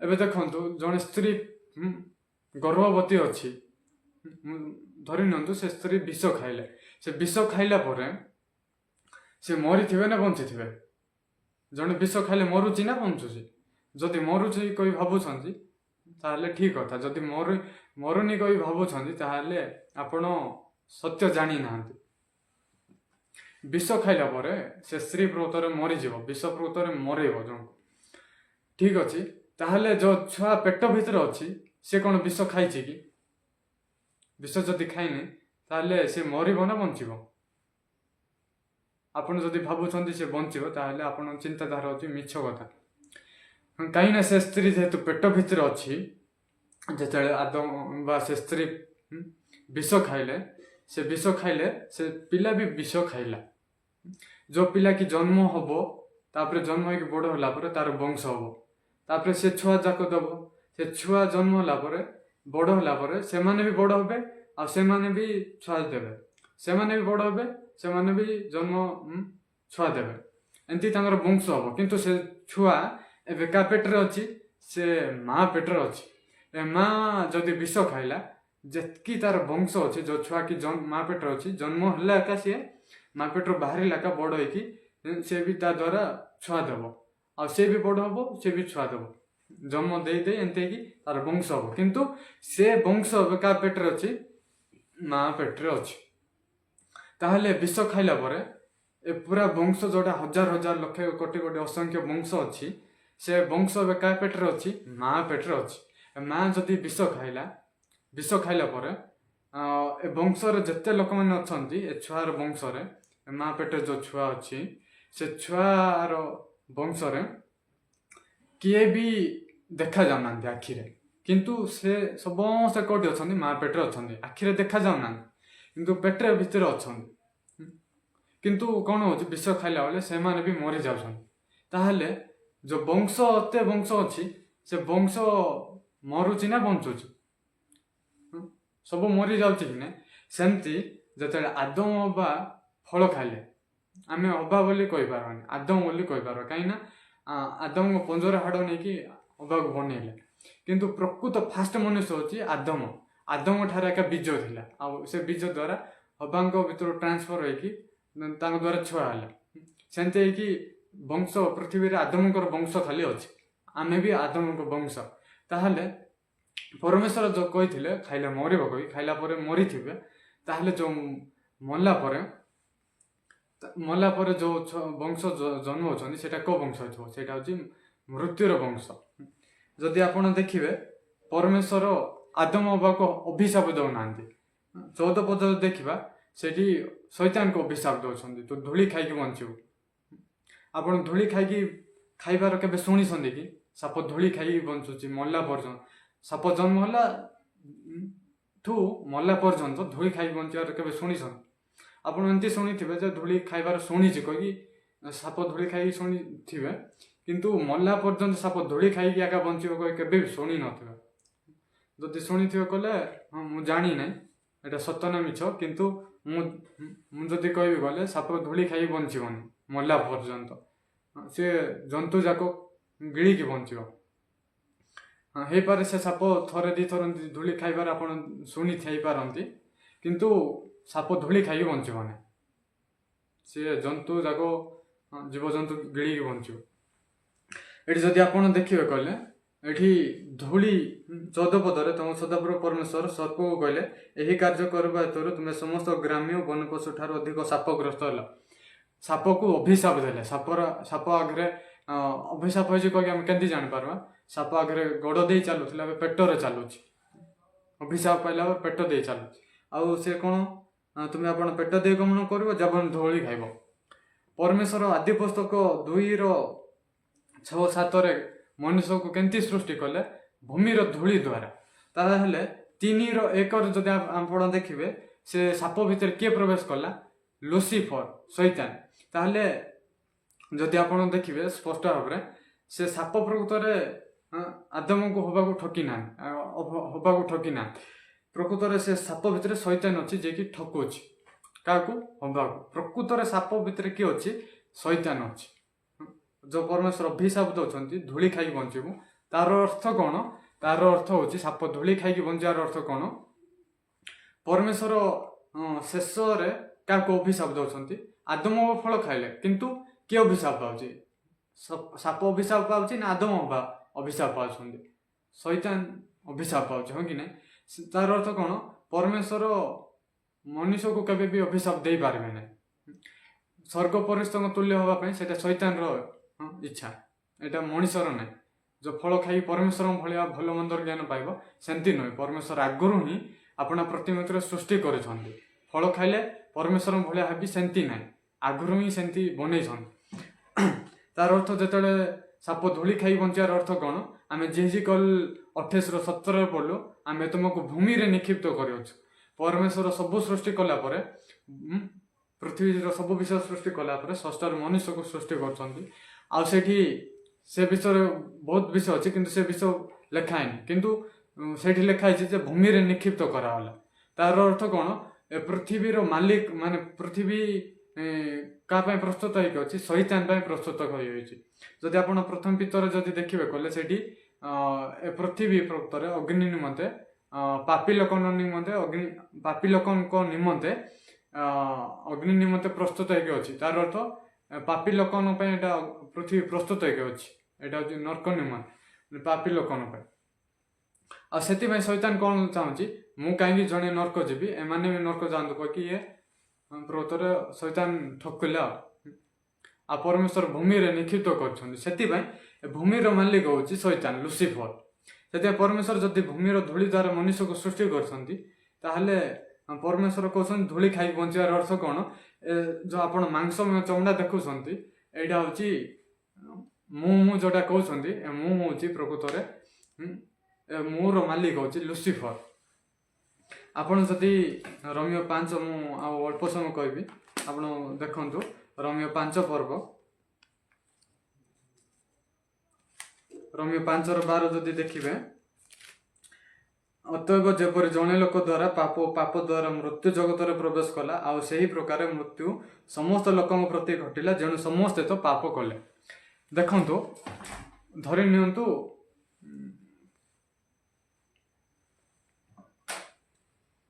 ଏଠି କିଛି ବିଷୟ ନାହିଁ, ଠିକ ଅଛି। ଧରି ନିଅନ୍ତୁ ଏଇଟା ମାନଙ୍କର ଏମିତି ଗୋଲ ହେଇକି ମାନେ ପୃଥିବୀ ଅଛି। ମାନେ ଯଦି ମୁଁ ଉଦାହରଣ ଦେବି, ଗୋଟେ ଯେମିତିକି ଜଣେ ସ୍ତ୍ରୀ ଗର୍ଭବତୀ ଅଛି, ମୁଁ ସେତେବେଳେ ଉଦାହରଣ ଦେଇଥିଲି, ବିଷ ଖାଇଲା ପରେ ତାର ସବୁ ବଂଶ ମରିଯାଉଛି। ସେମିତି ଯେତେବେଳେ ଆଦମ ବା ଦେଖନ୍ତୁ ବିଷ ପ୍ରବେଶ କଲା, ଖାଇଲାକୁ ଭିତରକୁ ପ୍ରବେଶ କଲା କି ନାହିଁ? ଯଦି ବିଷ ନ ଖାଇକି ମରିଚ କହିଲେ ଏଇଟା ମିଛ କଥା। ବିଷ ଖାଇଲା କେ ମରିବ। ସେମିତି ବିଷ କେମିତି ପ୍ରବେଶ କରିବ? ପାଟି ମାଧ୍ୟମରେ ଗିଳିଲେ ପ୍ରବେଶ କରିବ, ହଁ କି ନାଇଁ? ପ୍ରବେଶ କଲା, ଖାଇଲାକୁ ପ୍ରବେଶ କଲା, ହଁ କି ନାଇଁ? ତାପରେ ସେଇଟା କାର୍ଯ୍ୟ କଲା, ମରିଲା, ବିଷ ପ୍ରତରେ ମରେଇବ। ସେଥିପାଇଁ ଯେଉଁ ସମୟ ପର୍ଯ୍ୟନ୍ତ ଭିତରକୁ ପ୍ରବେଶ କରିନି ସେ ସମୟ ପର୍ଯ୍ୟନ୍ତ ସେ ସ୍ତ୍ରୀ ବଞ୍ଚିଛି, ତାର ବଂଶ ସବୁ ବଞ୍ଚିଛି। ବିଷ ଖାଇଲା ପରେ ସେ ତାର ବଂଶ ମାରି ଦଉଛି। ସେମିତି ବିଷ ପ୍ରବେଶ କଲା। ସେମିତି ଜଣେ ଲୋକ ଦ୍ୱାରା ପାପ, ପାପ ଦ୍ୱାରା ମୃତ୍ୟୁ ଜଗତରେ ପ୍ରବେଶ କଲା। ଆପଣ ଯଦି ରୋମିଓ 6:23 ଯଦି ଗୋଟେ ପଦ ଫାର୍ଷ୍ଟ ଲାଇନ୍ ଯଦି ପଢିବେ, କାରଣ ପାପର ବେତନ ମୃତ୍ୟୁ କହି ଲେଖା ହେଇଛି। ଯେଉଁଠାରେ ପାପ ଅଛି ସେଇଠାରେ ମୃତ୍ୟୁ ସୁନିଶ୍ଚିତ। ତାର ଅର୍ଥ ପରମେଶ୍ୱରଙ୍କ ସମ୍ମୁଖରେ ମୃତ୍ୟୁର ସବୁଠୁ ବଡ଼ ଦଣ୍ଡ ହେଉଛି ପୃଥିବୀରେ, ସେଇଟା ହେଉଛି ଫାଶୀ ଦଣ୍ଡ, ମୃତ୍ୟୁ ଦଣ୍ଡ। ସେମିତି ସ୍ୱର୍ଗରେ ମଧ୍ୟ ମୃତ୍ୟୁ ଦଣ୍ଡ ଅଛି, ଯେଉଁଟାକି ଆପଣ ଯଦି ଦେଖିବେ ପ୍ରକାଶିତ କାଢ଼ନ୍ତୁ, ପ୍ରକାଶିତ ବାକ୍ୟ, ବାଇବେଲର ସବୁଠୁ ଶେଷ ବାକ୍ୟ, ଯେଉଁଟାକି ପ୍ରକାଶିତ ବାକ୍ୟ 20 ପର୍ବ କାଢ଼ନ୍ତୁ। 20ର ମୁଁ 14-15 ପଢୁଛି, ଭଲ ଶୁଣନ୍ତୁ। ଏଠି କ'ଣ ଲେଖା ହେଇଛି? ତତ୍ପରେ ମୃତ୍ୟୁ ଓ ପାତାଳକୁ ଅଗ୍ନିମୟ ହ୍ରଦରେ ପକାଗଲା। ଏହି ମୃତ୍ୟୁ ଅର୍ଥାତ୍ ଅଗ୍ନିମୟ ହ୍ରଦ ଦ୍ୱିତୀୟ ମୃତ୍ୟୁ। ଏଠି ଦ୍ୱିତୀୟ ମୃତ୍ୟୁ ବିଷୟରେ ଲେଖା ହେଇଛି। ଆଉ 15 ଯଦି ଦେଖିବାକୁ ଗଲେ, ଏଠି ଯାହାର ନାମ ଜୀବନ ପୁସ୍ତକରେ ଲେଖା ହେଇନି ତାକୁ ହ୍ରଦ ନର୍କରେ ମାନେ ସେଠି ପକାଉଛନ୍ତି। ଯେଉଁଟା ନର୍କ ହେଉଛି ସେଇଟା ହେଉଛି ଦ୍ୱିତୀୟ ମୃତ୍ୟୁ। ଠିକ୍ ଅଛି, ତାହେଲେ ଦେଖନ୍ତୁ, ବହୁତ ସରଳ ଭାବରେ ମୁଁ କହିବି ଯେମିତି ଆପଣ କନଫ୍ୟୁଜ ନ ହେବେ। ପରମେଶ୍ୱର କହିଲେ ଫଳ ଖାଇଲେ ମରିବ, ସେଇଟା ହେଉଛି ବିଷ। ଆଉ ସେ ବିଷ ହେଉଛି ଯେଉଁଟାକି ଖାଇଲେ ମରିବ। ଖାଇଲା ପରେ ମରିଥିବେ ନା ବଞ୍ଚିଥିବେ? ଯଦି ମରିଲେ ତାହେଲେ ସେମାନେ ଆଉ ବଞ୍ଚି ନାହାନ୍ତି। ପରମେଶ୍ୱର ଯେତେବେଳେ ମଣିଷକୁ ଦେଖୁଛନ୍ତି, କେମିତି ଦେଖୁଛନ୍ତି? ମଲା ଭଳିଆ ଦେଖୁଛନ୍ତି ନା ବଞ୍ଚିଥିଲା ଭଳିଆ? ମଣିଷ ଦୃଷ୍ଟିରେ ଯଦି ଦେଖିବାକୁ ଗଲେ ଆଦମ ବାବା ବଞ୍ଚିଛନ୍ତି। ପରମେଶ୍ୱରଙ୍କ ଦୃଷ୍ଟିରେ ଫଳ ଖାଇଲା ପରେ ସେମାନେ ମରିଛନ୍ତି। ତାହେଲେ ତାଙ୍କ ଭିତରେ କିଏ ଅଛି? ପାପ ଅଛି। ଜଣେ ଲୋକ ଦ୍ୱାରା ପାପ ଦ୍ୱାରା ମୃତ୍ୟୁ ଜଗତରେ ପ୍ରବେଶ କଲା ମାନେ ଏପଟେ ପାପ ଅଛି, ଏପଟେ ପାପ ନାହିଁ, କିନ୍ତୁ ପାପ ପ୍ରବେଶ କଲା ପରେ ମୃତ୍ୟୁ ଅଛି। ମାନେ ଆଦମଙ୍କ ଭିତରେ ମାନେ ପାପ ପ୍ରବେଶ କଲା। ଆଉ ସେ ପ୍ରକାର ସମସ୍ତେ ପାପୀ ହେଲେ, ସମସ୍ତେ ପାପ କଲେ। ଅତଏବ ଯେପରି ଜଣେ ଲୋକ ଦ୍ୱାରା ପାପ ଦ୍ୱାରା ମୃତ୍ୟୁ, ପାପ ଯୋଉଠି ଅଛି ସେଠି ମୃତ୍ୟୁ ଅଛି। ପାପ ପ୍ରବେଶ କଲା ମୃତ୍ୟୁ ଅଛି। ଆଉ ସେ ପ୍ରକାର ସମସ୍ତେ କ'ଣ ହେଉଛନ୍ତି? ଆମେ ଯଦି ପଢିବା, ଅତଏବ ଯେପରି ଜଣେ ଲୋକ ଦ୍ୱାରା ପାପ ଦ୍ୱାରା ମୃତ୍ୟୁ ଜଗତରେ ପ୍ରବେଶ କଲା। ଜଗତର ଅର୍ଥ ଆଦମ ଠାରୁ ନେଇକି ପୃଥିବୀର ଶେଷ ମନୁଷ୍ୟ ପର୍ଯ୍ୟନ୍ତ, ଯୀଶୁଙ୍କୁ ଛାଡ଼ିକି, ସେଇଟା ହେଉଛି ଆଦମଙ୍କ ବଂଶାବଳୀ। ଯୀଶୁ ପବିତ୍ର ଆତ୍ମାର ଜନ୍ମ ହେଇଥିଲେ। ସେ ମଣିଷର ଇଚ୍ଛାରୁ, ମଣିଷ ବୀଜରୁ ନୁହେଁ। କିନ୍ତୁ ଯେଉଁଟା ଜଗତ ବୋଲି କହୁଛୁ ସେଇଟା ହେଉଛି ଆଦମ ଠାରୁ ପୃଥିବୀର ଶେଷ ମନୁଷ୍ୟ। ଯେତେବେଳେ ପୃଥିବୀର ଶେଷ ମନୁଷ୍ୟ ଯାଇ ସମସ୍ତେ କାହା ବୀଜରେ ଥିଲେ? ସେମାନେ ଆଦମଙ୍କ ମଞ୍ଜିରେ ଥିଲେ। ତାହେଲେ ସେ ଆଦମ ବିଷ ଖାଇଲା ପରେ ସବୁ ବଂଶ ମରିଛନ୍ତି କି ନାହିଁ? ତାହେଲେ ସମସ୍ତଙ୍କ ଠାରୁ କିଏ ଅଛି? ପାପ ଜୀବିତ ହେଇକି ଅଛି। ତାହେଲେ ଏମାନେ ପରମେଶ୍ୱର ଯେତେବେଳେ ଦେଖୁଛନ୍ତି ଜଣଙ୍କ ଠାରେ ପାପ ଅଛି, ତାର ଅର୍ଥ ମୃତ୍ୟୁ ଅଛି। ତାହେଲେ ସେ ମରିଛି ନା ବଞ୍ଚିଛି? ପରମେଶ୍ୱର ମଲା ଭଳିଆ ଦେଖୁଛନ୍ତି, ହଁ କି ନାହିଁ? ଆଉ ପରମେଶ୍ୱରଙ୍କ ଦୃଷ୍ଟିରେ ମୃତ୍ୟୁର ଅର୍ଥ କ'ଣ? ମଣିଷ ଦୃଷ୍ଟିରେ ମୃତ୍ୟୁର ଅର୍ଥ ଯାହାଠାରେ ନିଶ୍ୱାସ ନେଇପାରୁନି, ପ୍ରଶ୍ୱାସ ସେ କଥା କହିପାରୁନି, ଆଉ ମରିକି ଗନ୍ଧଉଛି, ଆମେ ତାକୁ କହିବା ମରିଛି କହିବି। କିନ୍ତୁ ଦ୍ୱିତୀୟ ମୃତ୍ୟୁ ବିଷୟ ଅଛି ଯେଉଁଟାକି ଆମେ ଜାଣିନୁ। ଦ୍ୱିତୀୟ ମୃତ୍ୟୁ ଅଛି। ଆପଣ ଯୋହନ 3 ପର୍ବ ଯଦି ଦେଖିବେ, ବହୁତ ସମୟ ହେଲାଣି, ଆଉ ଅଳ୍ପ ସମୟ କହିବି। ଯୋହନ 3 ପର୍ବ ନିକୋଦିମ ମାନଙ୍କର ଜଣେ ନେତା ଅଛି। ତାକୁ ଯୀଶୁ କହିଲେ, ସତ୍ୟ ସତ୍ୟ ମୁଁ ତୁମକୁ କହୁଛି, ପୁନର୍ବାର ଜନ୍ମ ନହେଲେ କେହି ଈଶ୍ୱରଙ୍କ ରାଜ୍ୟ ଦେଖିପାରିବନି। ବହୁତ ଆଶ୍ଚର୍ଯ୍ୟ ବିଷୟ କହିଲେ। ଆଉ ନିକୋଦିମ ଏଟା କେବେ ଶୁଣି ନଥିଲା। ସେ ବହୁତ ଛାନିଆ, ଏଟା କେମିତି ସତ, ଏଟା କେମିତି ହେଇପାରିବ? ଜଣେ ସେ କହୁଛି, ଉତ୍ତର ଦଉଛି, ଏଟା କେମିତି ସମ୍ଭବ? ଜଣେ ଜନ୍ମ ହେଲା ପରେ ବୃଦ୍ଧ ହେଇକି ଆଉ ଥରେ ମା ପେଟକୁ ଯାଇ କେମିତି ଜନ୍ମ ହବ କହିବି। ଯୀଶୁ କହିଲେ, ଜଳରୁ ଯାହା ମାନେ ମାଂସରୁ ଯାହା ଜାତ ତା ମାଂସ, ଆତ୍ମାରୁ ଯାହା ଜାତ ତା ଆତ୍ମା। ସମସ୍ତେ ଶରୀର ଦ୍ୱାରା ଜନ୍ମ ହେଇଛନ୍ତି, ଯୋଉଟାକି ମାଙ୍କ ପେଟ ଭିତରେ। ଆପଣ ଯୋହନ 3 ପର୍ବ ପଢନ୍ତୁ ଭଲରେ, ସେ ଲେଖା ହେଇଛି, ମାଂସରୁ ଯାହା ଜାତ ତା ମାଂସ, ଆତ୍ମାରୁ ଯାହା ଜାତ ତା ଆତ୍ମା। ତାର ଅର୍ଥ ପରମେଶ୍ୱର ଯୀଶୁ କହିବା ପାଇଁ ଚାହୁଁଛନ୍ତି, ଯୋଉଟା ଆମେ ଫାଷ୍ଟ ଜନ୍ମ ହଉଛୁ ସେଇଟା ଆମେ ମରିକି ଜନ୍ମ ହଉଛୁ। ବୁଝିଲେ କି? ତାହେଲେ ଯୋଉଟା ଦ୍ୱିତୀୟ ଜନ୍ମ ସେଇଟା ଆତ୍ମାରୁ ଯାହା ଜାତ ତା ଆତ୍ମା। ତାର ଅର୍ଥ ପରମେଶ୍ୱର କହିବା ପାଇଁ ଚାହୁଁଛନ୍ତି, जोटा फास्ट जन्म हलो से जन्म द्वारा तुम केबे भी स्वर्ग जाई पारबनी। द्वितीय जन्म हले एका स्वर्ग जाई पारबो। से द्वितीय जन्म होची आत्मा रु जा जाता ता आत्मा आत्मार जन्म हले का जने स्वर्ग जाई पारबो। ताहले आत्मा द्वारा हम केंदी जन्म होबा। ताहले आपण गीत संहिता 51 और 5 जदि पढ़बे देखो अपराधर मो निर्मित होली पापर माता मते गर्भरे धारण कला। अपराधर मु फास्ट निर्मित होइली पापर मो माता गर्भरे धारण कला।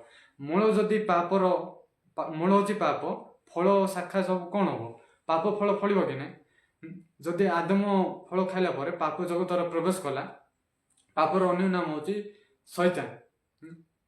आपण जहन 8:44 जदि पढ़बे तुम मैंने तुम पिता शैतान ठार जन्म तुम मान पितार कामना साधन करवा तुम इच्छा। हाँ से आजर नरघातक से सत्यर ना जो से मिथ्या कहे से निज ठार कहे कारण से मिथ्यावादी आ मिथ्यावादी पिता। तार अर्थ आपन जदि मिछ कहउछंती आपन जणी रागुछंती बाइबल माथ्यू 5 जदि पढ़िबे से लिखा है नरघातक जने मर्डर करवा लोक आ जने रागिबा लोक सो समान। जीशु कहले जदि तुम रागुच ताहले तुम मर्डर करवा सह समान।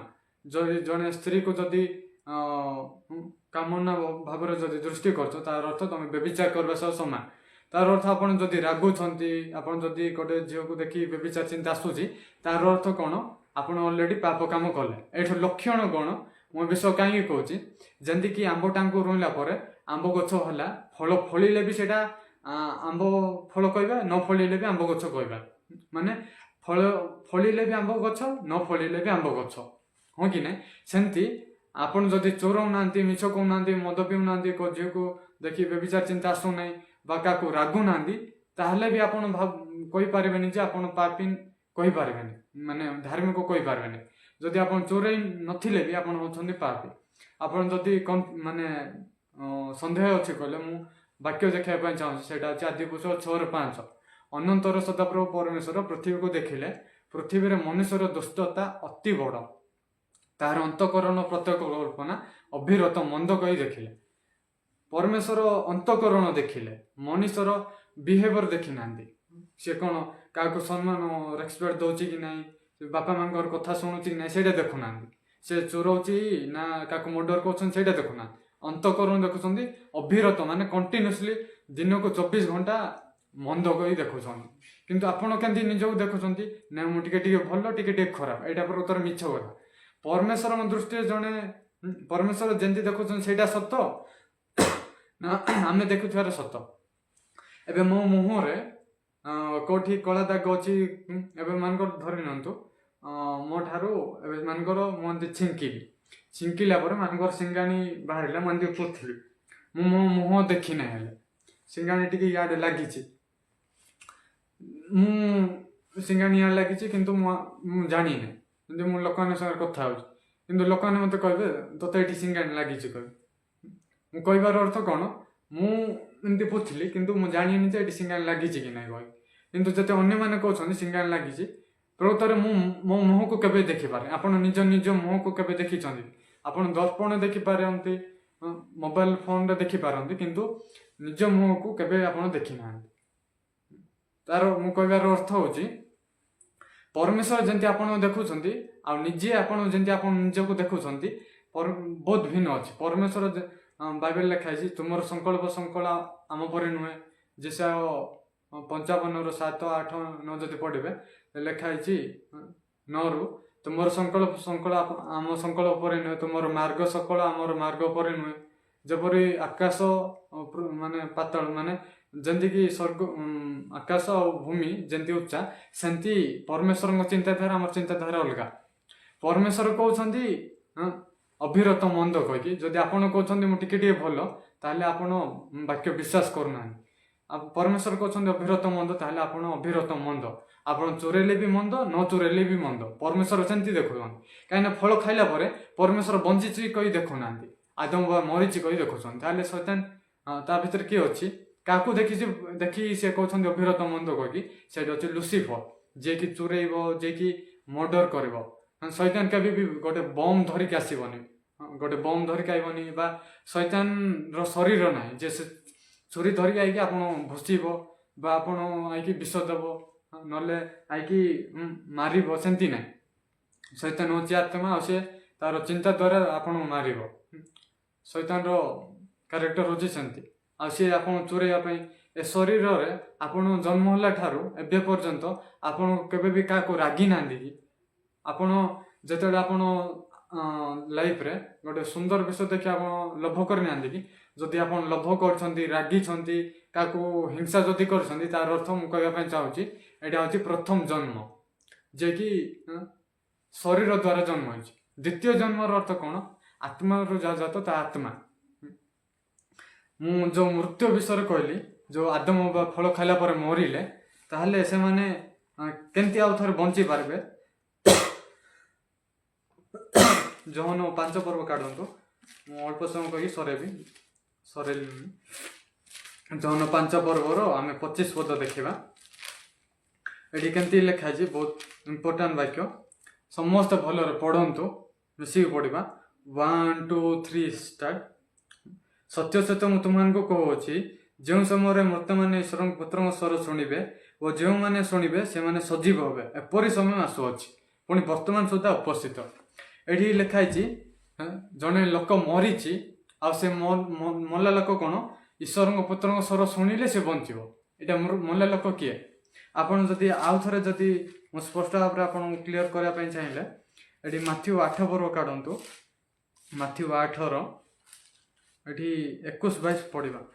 ଏଠି ଲେଖା ହେଇଛି, ପୁଣି ଶିଷ୍ୟମାନଙ୍କ ମଧ୍ୟରୁ ଆଉ ଜଣେ ତାହାଙ୍କୁ କହିଲେ, ହେ ପ୍ରଭୁ, ପ୍ରଥମେ ଯାଇ ମୋର ପିତାଙ୍କୁ ସମାଧି ଦେବା ନିମନ୍ତେ ମୋତେ ଅନୁମତି ଦିଅନ୍ତୁ। କିନ୍ତୁ ଯୀଶୁ ତାହାଙ୍କୁ କହିଲେ, ମୋର ଅନୁଗମନ କର, ମୃତମାନଙ୍କୁ ଆପଣ ଆପଣା ମୃତ ଲୋକକୁ ସମାଧି ଦେବା ପାଇଁ ଛାଡ଼ି ଦିଅ।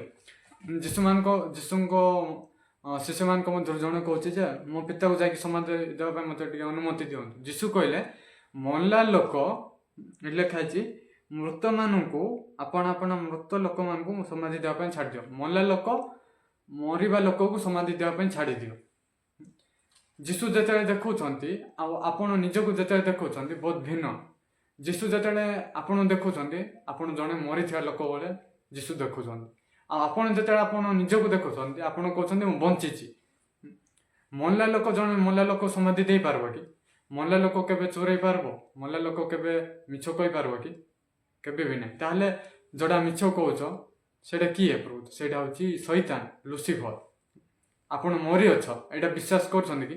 ଆପଣ ଯଦି ବିଶ୍ୱାସ କରୁନାହାନ୍ତି, ତାର ଅର୍ଥ ଆପଣ ଏବେ ବି ଗ୍ରହଣ କରୁନାହାନ୍ତି। ପରମେଶ୍ୱର କହିଲେ ବିଷ ଖାଇଲେ ମରିବ। ସେଇଟା ବିଷ କ'ଣ? ସତ୍ୟ ଜ୍ଞାନ ବୃକ୍ଷର ଫଳ। ଆଦମ ଫଳ ଖାଇଲା, ସେ ବିଷ ଖାଇଲା ପରେ ମରିଲା। ମଲା ପରେ ତାର ବଂଶ ଯୋଉଟା ଅଛି ଏ ପୃଥିବୀ ସାରା ଆପଣ ଦେଖୁଛନ୍ତି, ନିଜକୁ ମଧ୍ୟ ଆପଣ ସମସ୍ତେ ଆଦମ ଭିତରେ ଥିଲେ। ଫଳ ଖାଇଲା ପରେ, ବିଷ ଖାଇଲା ପରେ ମରିଲେ। ଯେମିତିକି ଶାଖା ଅଛି, ଶାଖାଠୁ କଟା କଲା ପରେ ମରିଲେ। ସେମିତି ମୁଁ ଯେଉଁ କଲମୀ ବିଷୟରେ କହିଲି, କଲମୀ ବିଷୟରେ କହିବା ପାଇଁ ଚାହୁଁଛି। କଲମୀ ଯଦି ଆପଣ ଆଉ ଥରେ କଲମୀ କରିବେ, ଏଇଟା ବଞ୍ଚିବ। ସେମିତି ଏଇଠି ଲେଖା ହେଇଛି, ଯେଉଁ ସମୟରେ ମରିଥିବା ଲୋକମାନେ ଯୀଶୁଙ୍କର ସ୍ୱର ଶୁଣିବେ, ଈଶ୍ୱର ଯାହାକୁ ପଠେଇଛନ୍ତି, ଯୀଶୁ ଜଗତକୁ କାହିଁକି ଆସିଥିଲେ? ମାଥ୍ୟୁ 1:21 ଲେଖା ହେଇଛି, ତୁମ୍ଭେ ପୁତ୍ର ପ୍ରସବ କରିବ, ତାଙ୍କ ନାମ ଯୀଶୁ ଦେବ, କାରଣ ସେ ଆପଣା ଲୋକମାନଙ୍କର ସେମାନଙ୍କର ସମସ୍ତ ପାପରୁ ପରିତ୍ରାଣ କରିବେ। ପାପରୁ ଉଦ୍ଧାର କରିବା ପାଇଁ ଯୀଶୁ ଆସିଲେ। ପାପର ଅନ୍ୟ ନାମର ଅର୍ଥ ହେଉଛି ମୃତ୍ୟୁ। ଆମେ ପଢ଼ିଲୁ ନା ରୋମୀୟ 6:23, ସେଠି ପାପର ବେତନ ମୃତ୍ୟୁ। ପାପ ଅଛି କହିଲେ ମୃତ୍ୟୁ ଅଛି। ଯେତେବେଳେ ପାପ ପ୍ରବେଶ କଲା, ସେଠି ମୃତ୍ୟୁ ମଧ୍ୟ ପ୍ରବେଶ କଲା। ତାର ଅର୍ଥ ଏଇଟା ଯେତେବେଳେ କଟାଗଲା, ଏଇଟା ମରିଛି। ଏଇଟା ଥରେ କଲମୀ କଲେ ବଞ୍ଚିବ। ଯେମିତି ଏଇଟା ଗଛ ଅଛି, ଏଇଟା ଶାଖା ଯଦି କଟାଗଲା ମରିଲା, ଶାଖାକୁ ଯେମିତି କନେକ୍ସନ କରାହବ, କଲମୀ ଗଲା ପରେ ଯେମିତି ବଞ୍ଚିବ, ଏଇଟା ବଞ୍ଚିବ ନା ମରିବ?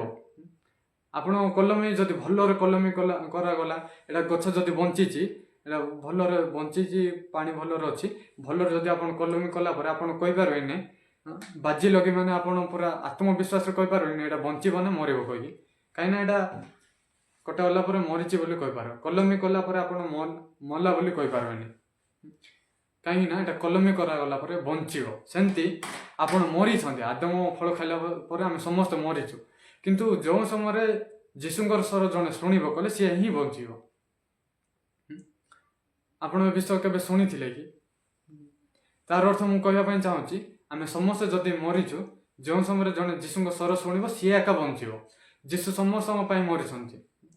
ଜଗତକୁ ଏଡ଼େ ପ୍ରେମ କଲେ ଯେ ଆପଣ ଆଦିତ୍ୟ ପୁତ୍ରକୁ ପ୍ରେରଣ କଲେ, ଯେପରି ଯିଏକି ତା ଅଣ୍ଡରେ ବିଶ୍ୱାସ କର ସେ ବିନଷ୍ଟ ନାହିଁ ଅନନ୍ତ ଜୀବନ ପାଇବ। ଯୀଶୁ ମଧ୍ୟ କହୁଛନ୍ତି, ଲାଜାର ଯେତେବେଳେ ମରିଥିଲା ସେତେବେଳେ କ'ଣ କହୁଛନ୍ତି, ମୁଁ ପୁନରୁତ୍ଥାନ ଓ ଜୀବନ, ଯିଏ ମୋ ଠାରେ ବିଶ୍ୱାସ କରେ ସେ ଯଦ୍ୟପି ମରେ ତଥାପି ସେ ବଞ୍ଚିବ, ଆଉ ଯିଏ ବଞ୍ଚିବ ସେ କଦାପି ମରିବ ନାହିଁ। ଆପଣ ପ୍ରଥମ ଜନ୍ମ ବିଷୟରେ ଜାଣିଛନ୍ତି, ପ୍ରଥମ ମୃତ୍ୟୁ ବିଷୟରେ ଜାଣିଛନ୍ତି, କିନ୍ତୁ ଦ୍ୱିତୀୟ ମୃତ୍ୟୁ ବି ଅଛି ଆଉ ଦ୍ୱିତୀୟ ଜନ୍ମ ବି ଅଛି, ଏଇଟା ଆପଣ ଜାଣିନାହାନ୍ତି। ଯିଏ ଦ୍ୱିତୀୟ ଜନ୍ମ ନେବ ନାହିଁ, ନିକୋଦେମକୁ ଯୀଶୁ କହୁଛନ୍ତି ଯେ ଆତ୍ମା ଦ୍ୱାରା ଜନ୍ମ ନହେଲେ ସ୍ୱର୍ଗ ଯାଇପାରିବନି। ଆପଣ ଶରୀର ଦ୍ୱାରା ଜନ୍ମ ହେଇକି ଯଦି ଆପଣ ପ୍ରାର୍ଥନା କରିବେ, ଆପଣ ଗିର୍ଜା ଯିବେ, ବାଇବେଲ ପଢ଼ିବେ, କିଛି ଲାଭ ନାହିଁ। କାହିଁକି ନା ଏଇଟା ହେଉଛି ପ୍ରଥମ ଜନ୍ମ। ଦ୍ୱିତୀୟ ଜନ୍ମ କେମିତି ଆମେ ପାଇପାରିବା? ଆତ୍ମାଙ୍କ ଦ୍ୱାରା।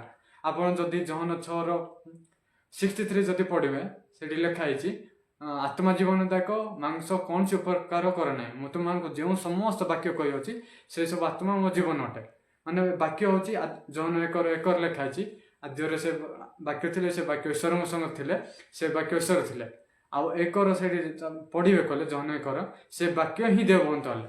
ପିତା, ପୁତ୍ର, ପବିତ୍ର ଆତ୍ମା ଏମାନେ ଅନ୍ୟମାନେ ଜଣେ ହିଁ।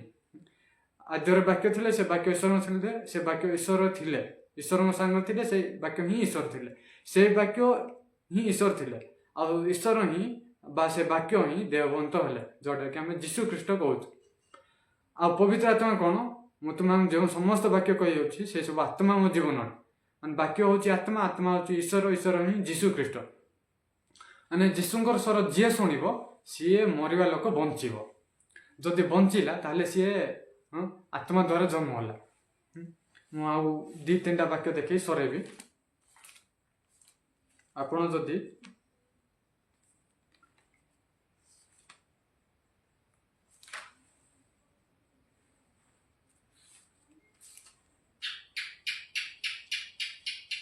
ଆପଣ ପ୍ରକାଶିତ ବାକ୍ୟ ଦେଖନ୍ତୁ, ମୁଁ ଯେଉଁଟା ପଢ଼ିଲି ଆଜି, ସେଠି ଲେଖା ହେଇଛି କ'ଣ? ଫାଷ୍ଟ ଆମେ ପ୍ରଥମ ପିତର ଦେଖିବା। ପ୍ରଥମ ପିତର କେମିତି ଲେଖା ହେଇଛି? ପ୍ରଥମ ପିତର 1:23।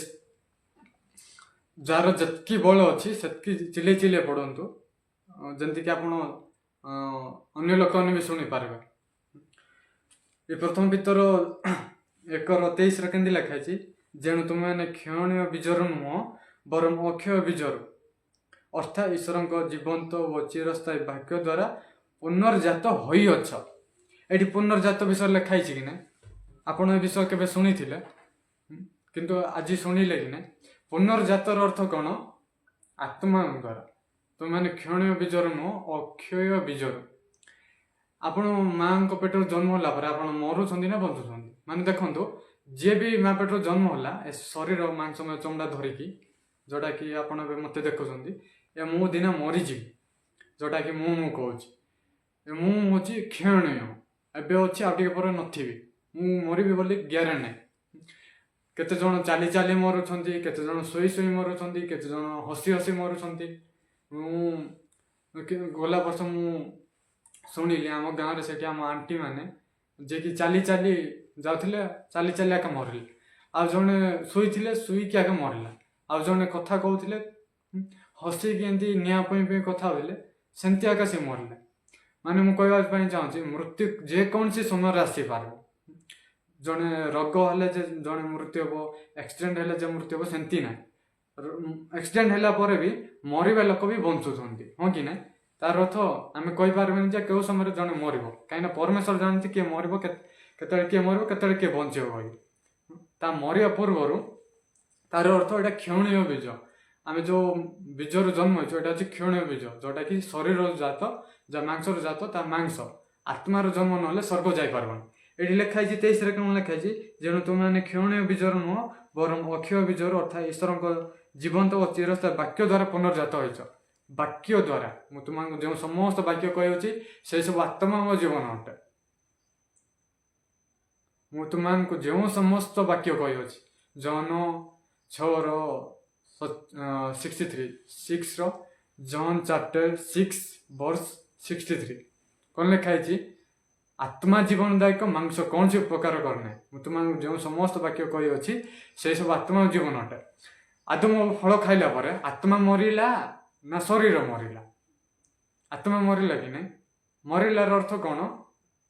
परमेश्वर केमती देखुंट सी नर्क जीव जहाँ पाप अच्छी से नर्क जीव से द्वितीय मृत्यु। आज माने द्वितीय जन्म नहीं से द्वितीय मृत्यु नब हेब ना तार जीशु जब आप बाइबल पढ़े कले लिखाई जे जीशु को विश्वास कला सी आ द्वितीय जन्म ताठारे नहीं है। मुझे वाक्य पाइबे कि ना जानी टी मुझे देखी दौची प्रकाशित 20 बोधे लिखाई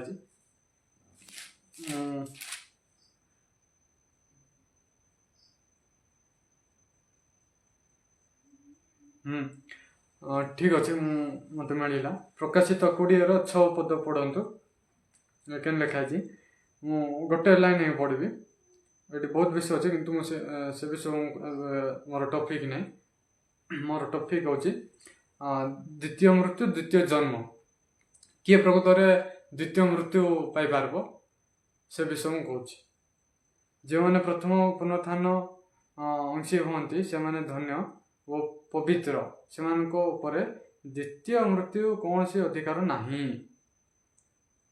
आउ थे पढ़ी दूसरी कान खोलिकी भल्ले शुणु याड सियाड़े देखु ना याड सियाड़े ध्यान न देखी शुणु जो मैंने प्रथम पुनरुत्थान अंशी हमें मु पुनरुत्थान व जीवन जे मोठारे विश्वास करे से यद्यपि मरे तथापि से बंचीब जे बंचीब से मरिले भी से बंचीब आउ जे बंचीब से कदापि मरिब नहीं। जौन 11 पर्व आप पूरा स्टोरी पढ़त पुनरुत्थान होती जीशु मु पुनरुत्थान कह अंशी हमें से माने धन्य और पवित्र से द्वितीय मृत्यु कौन से अधिकार ना द्वितीय मृत्यु अधिकार ना जदि आप पुनर्जन्म पाई ना आप द्वितीय मृत्यु पाइबे सेटा कौन 14 पद तत्पर मृत्यु और पाताल रू अग्निमय हृदय पक्का गला यही मृत्यु अर्थात अग्निमय हृदय द्वितीय मृत्यु। द्वितीय मृत्यु होची अग्नि रे पक्का जीवा आपण जो पर्यंत मरी ना से पर्यंत आपण आ गोटे मृत्यु मरबे ना जड़े मरला विचार अच्छी विचार पर द्वितीय मृत्यु अच्छी। फास्ट जन्म होची आपण माँ पेट जन्म हे फास्ट मृत्यु होची आपण आत्मा शरीर जोटा अलग हवा सेटा आम मृत्यु बोली कहूँ प्रकृत से मृत्यु ना परमेश्वर दृष्टि कौन मृत्यु देखु एपटे हूँ परमेश्वर जन्म अच्छी मृत्यु अच्छी एपटे मनुष्यर जन्म मृत्यु अच्छी एपटे फास्ट माँ पेट मनुष्य जन्म है ये मांसर जहाँ जात ता मांस जीशु कहते जे मांसर जन्म अच्छी से स्वर्ग जीवन आत्मार जन्म है से स्वर्ग जीव आउ ये शरीर मरी जाऊँगी जोटा कि आम मल्ला मल्ला कहीकि लोक मैंने माड़ा बस कांदी था सेटा प्रकृत मृत्यु ना आउ ईश्वर मृत्यु कौन जीशु ईश्वर सम्मुख जन्म होची जीवंत क्षणीय बीजर नुहे अक्षय बीजर जोटा आम प्रथम पितर 1:23 पढ़लु क्षणीय बीजर नुहे अक्षय बीजर अर्थात ईश्वर जीवंत चिरस्थ वाक्य द्वारा पुनर्जात हो ईश्वर वाक्य द्वारा जौन 6:63 कौन लिखाई तुम जो समस्त वाक्य कही से सब आत्मा जीवन अटे माने वाक्य का आत्मा आत्मा का ईश्वर ईश्वर का जीशु जीशु स्वर जे शुण से बंचीब आदम द्वारा आम मरी ये जो मरुची मांसर जे जन्म होकर मरुची से प्रकृतर मृत्यु ना जो समय आदम फल खाइले से समय आम मरीचु यहाँ प्रकृत मृत्यु ना आम आगुरी ही मरीलु यहाँ मरुचु यहाँ प्रकृतर मृत्यु ना मरी एवं मरुचु सेमती ना आम आगुरी ही मरीलु किंतु मल्ला लोक जिते जो आदम फल खाइला पर मरीची मरिबा वंश जिते जीशु स्वर जी भी शुणव सी बंचीब तार अर्थ शुणवार अर्थ कौन कनेक्शन हवा कलमी कर कौन हो जीशु आत्मा द्वारा जन्म होला वाक्य द्वारा जन्म होला सी आउ केबे भी मरिब ना जे मो ठारे विश्वास कला जदि भी मरिब तथा बंचीब आउ सी केबे भी मरिब ना जीशु कहते ना तार अर्थ ताठारे द्वितीय मृत्यु ना किंतु जे जीशु को विश्वास करू ना से मरुची आ से केबे भी बंचीब ना तार अर्थ कौन तार आत्मा केबे भी मरिब ना किंतु द्वितीय मृत्युर अर्थ कौन नरक जावा जोठिकी अग्निमय हृद सेठी अग्नि अच्छी जोठिकी शैतान ପାଇଁ प्रस्तुत अच्छी अनंत काल ପାଇଁ स्वर्ग सेठी कष्ट ना दुख ना अभाव कष्ट ना सेठी कौन सी समस्या नहीं सेठी खुशी अच्छी आठी आनंद अच्छी आठी ईश्वर अच्छा नरक कौन अच्छी खाली निआ अच्छी आपण ये आप शरीर जब पोड़ा जीव कहले आप मरीजे आत्मा को किए पोड़े पारे आत्मा पोड़े भी मरबना सेठी खाली निआ अच्छी जोटा कि आत्मा पोड़ुव किंतु आत्मा मरु न दंतर किड़ीमिड़ी अच्छी आप निजे कहतु आप स्वर्ग जीवे ना नरक जीवे जदि आप नरक जावाई चाहते आप जीशु को विश्वास करूँ ना जदि आप जीशु को विश्वास कर जीशु निजे कहते मो पुनरुत्थान जीवन जे मो ठारे विश्वास कला सी जद्यपि मरब तथापि से बंचवा जे बंचिला से कभी भी मरब ना आप विश्वास करें आप जब विश्वास कर शक्ति भाव में कहीपर मुझे मरला पर स्वर्ग जीवी कह कहीं जोटा मरवा से मृत्यु ना मृत्यु कौन मृत्यु अच्छी नरक जीवा आम समस्ते आदम द्वारा मरी जीशु स्वर स्वर शुणिले आम बंचा जीशु कौन कर कहीं आसी सी जीशु क्रूसर क्रूशापित हेले रक्त बहले जीशु रक्त बहले आउ कौन कले सी आमको कौन कले से धार्मिक कले आमको पवित्र कले रक्त द्वारा आमको सिद्ध कर पवित्र कृत कर हाँ कि ना जीशु कौन पर आसी से आम पाप उद्धार करने आसते सी जीशुर गोटे ही लक्षण माने लक्ष्य से आम पाप केमती उद्धार कर आप जौन 17 जदि पढ़े कल लिखाई जीशु ईश्वर को इच्छा साधन करने आसते आईटा साधन कर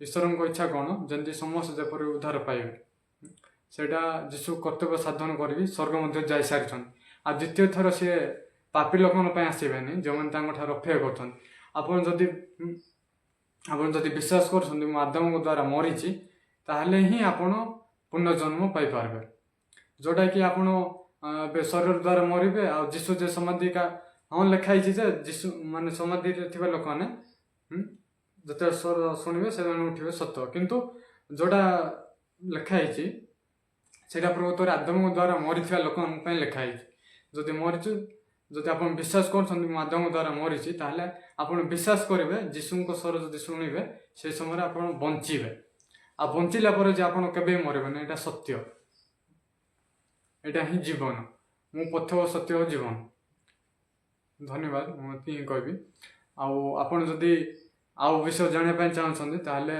आपण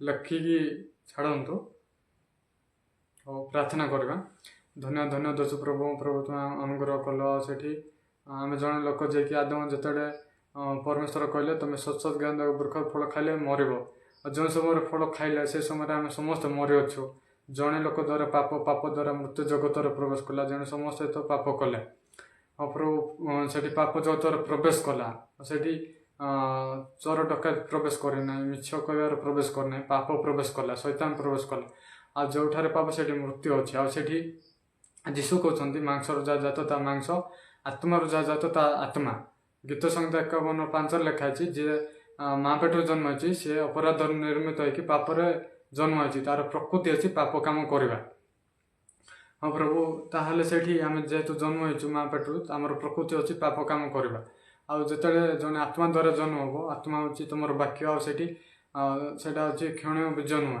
आ तुम वाक्य हूँ आत्मा आत्मा द्वारा जन जन्म होला से केवे मरबन जीशु कहते मो पुनरुत्थान जीवन जे मो ठार विश्वास कर से जद्यपि मरब तथापि से बंचवा जे बंचब से कदापि मरबनी से प्रकाशित वाक्य देखिलु भी से जे पुनरुत्थान होती सी आउ द्वितीय मृत्यु देखिब नहीं कहीकि हाँ प्रभु सतरे आमको तुम मूल्यवान अनुग्रह देच आमको तुम आत्मा द्वारा आमको पुनर्जन्म देच गुप्त रहस्य जब समस्त जमी शुणिपार जापर से निमंते तुम अनुग्रह कर आमको समस्त को तुम हस्तर समर्पण करी प्रार्थना जीशु कृष्ण नाम मागली आमेन।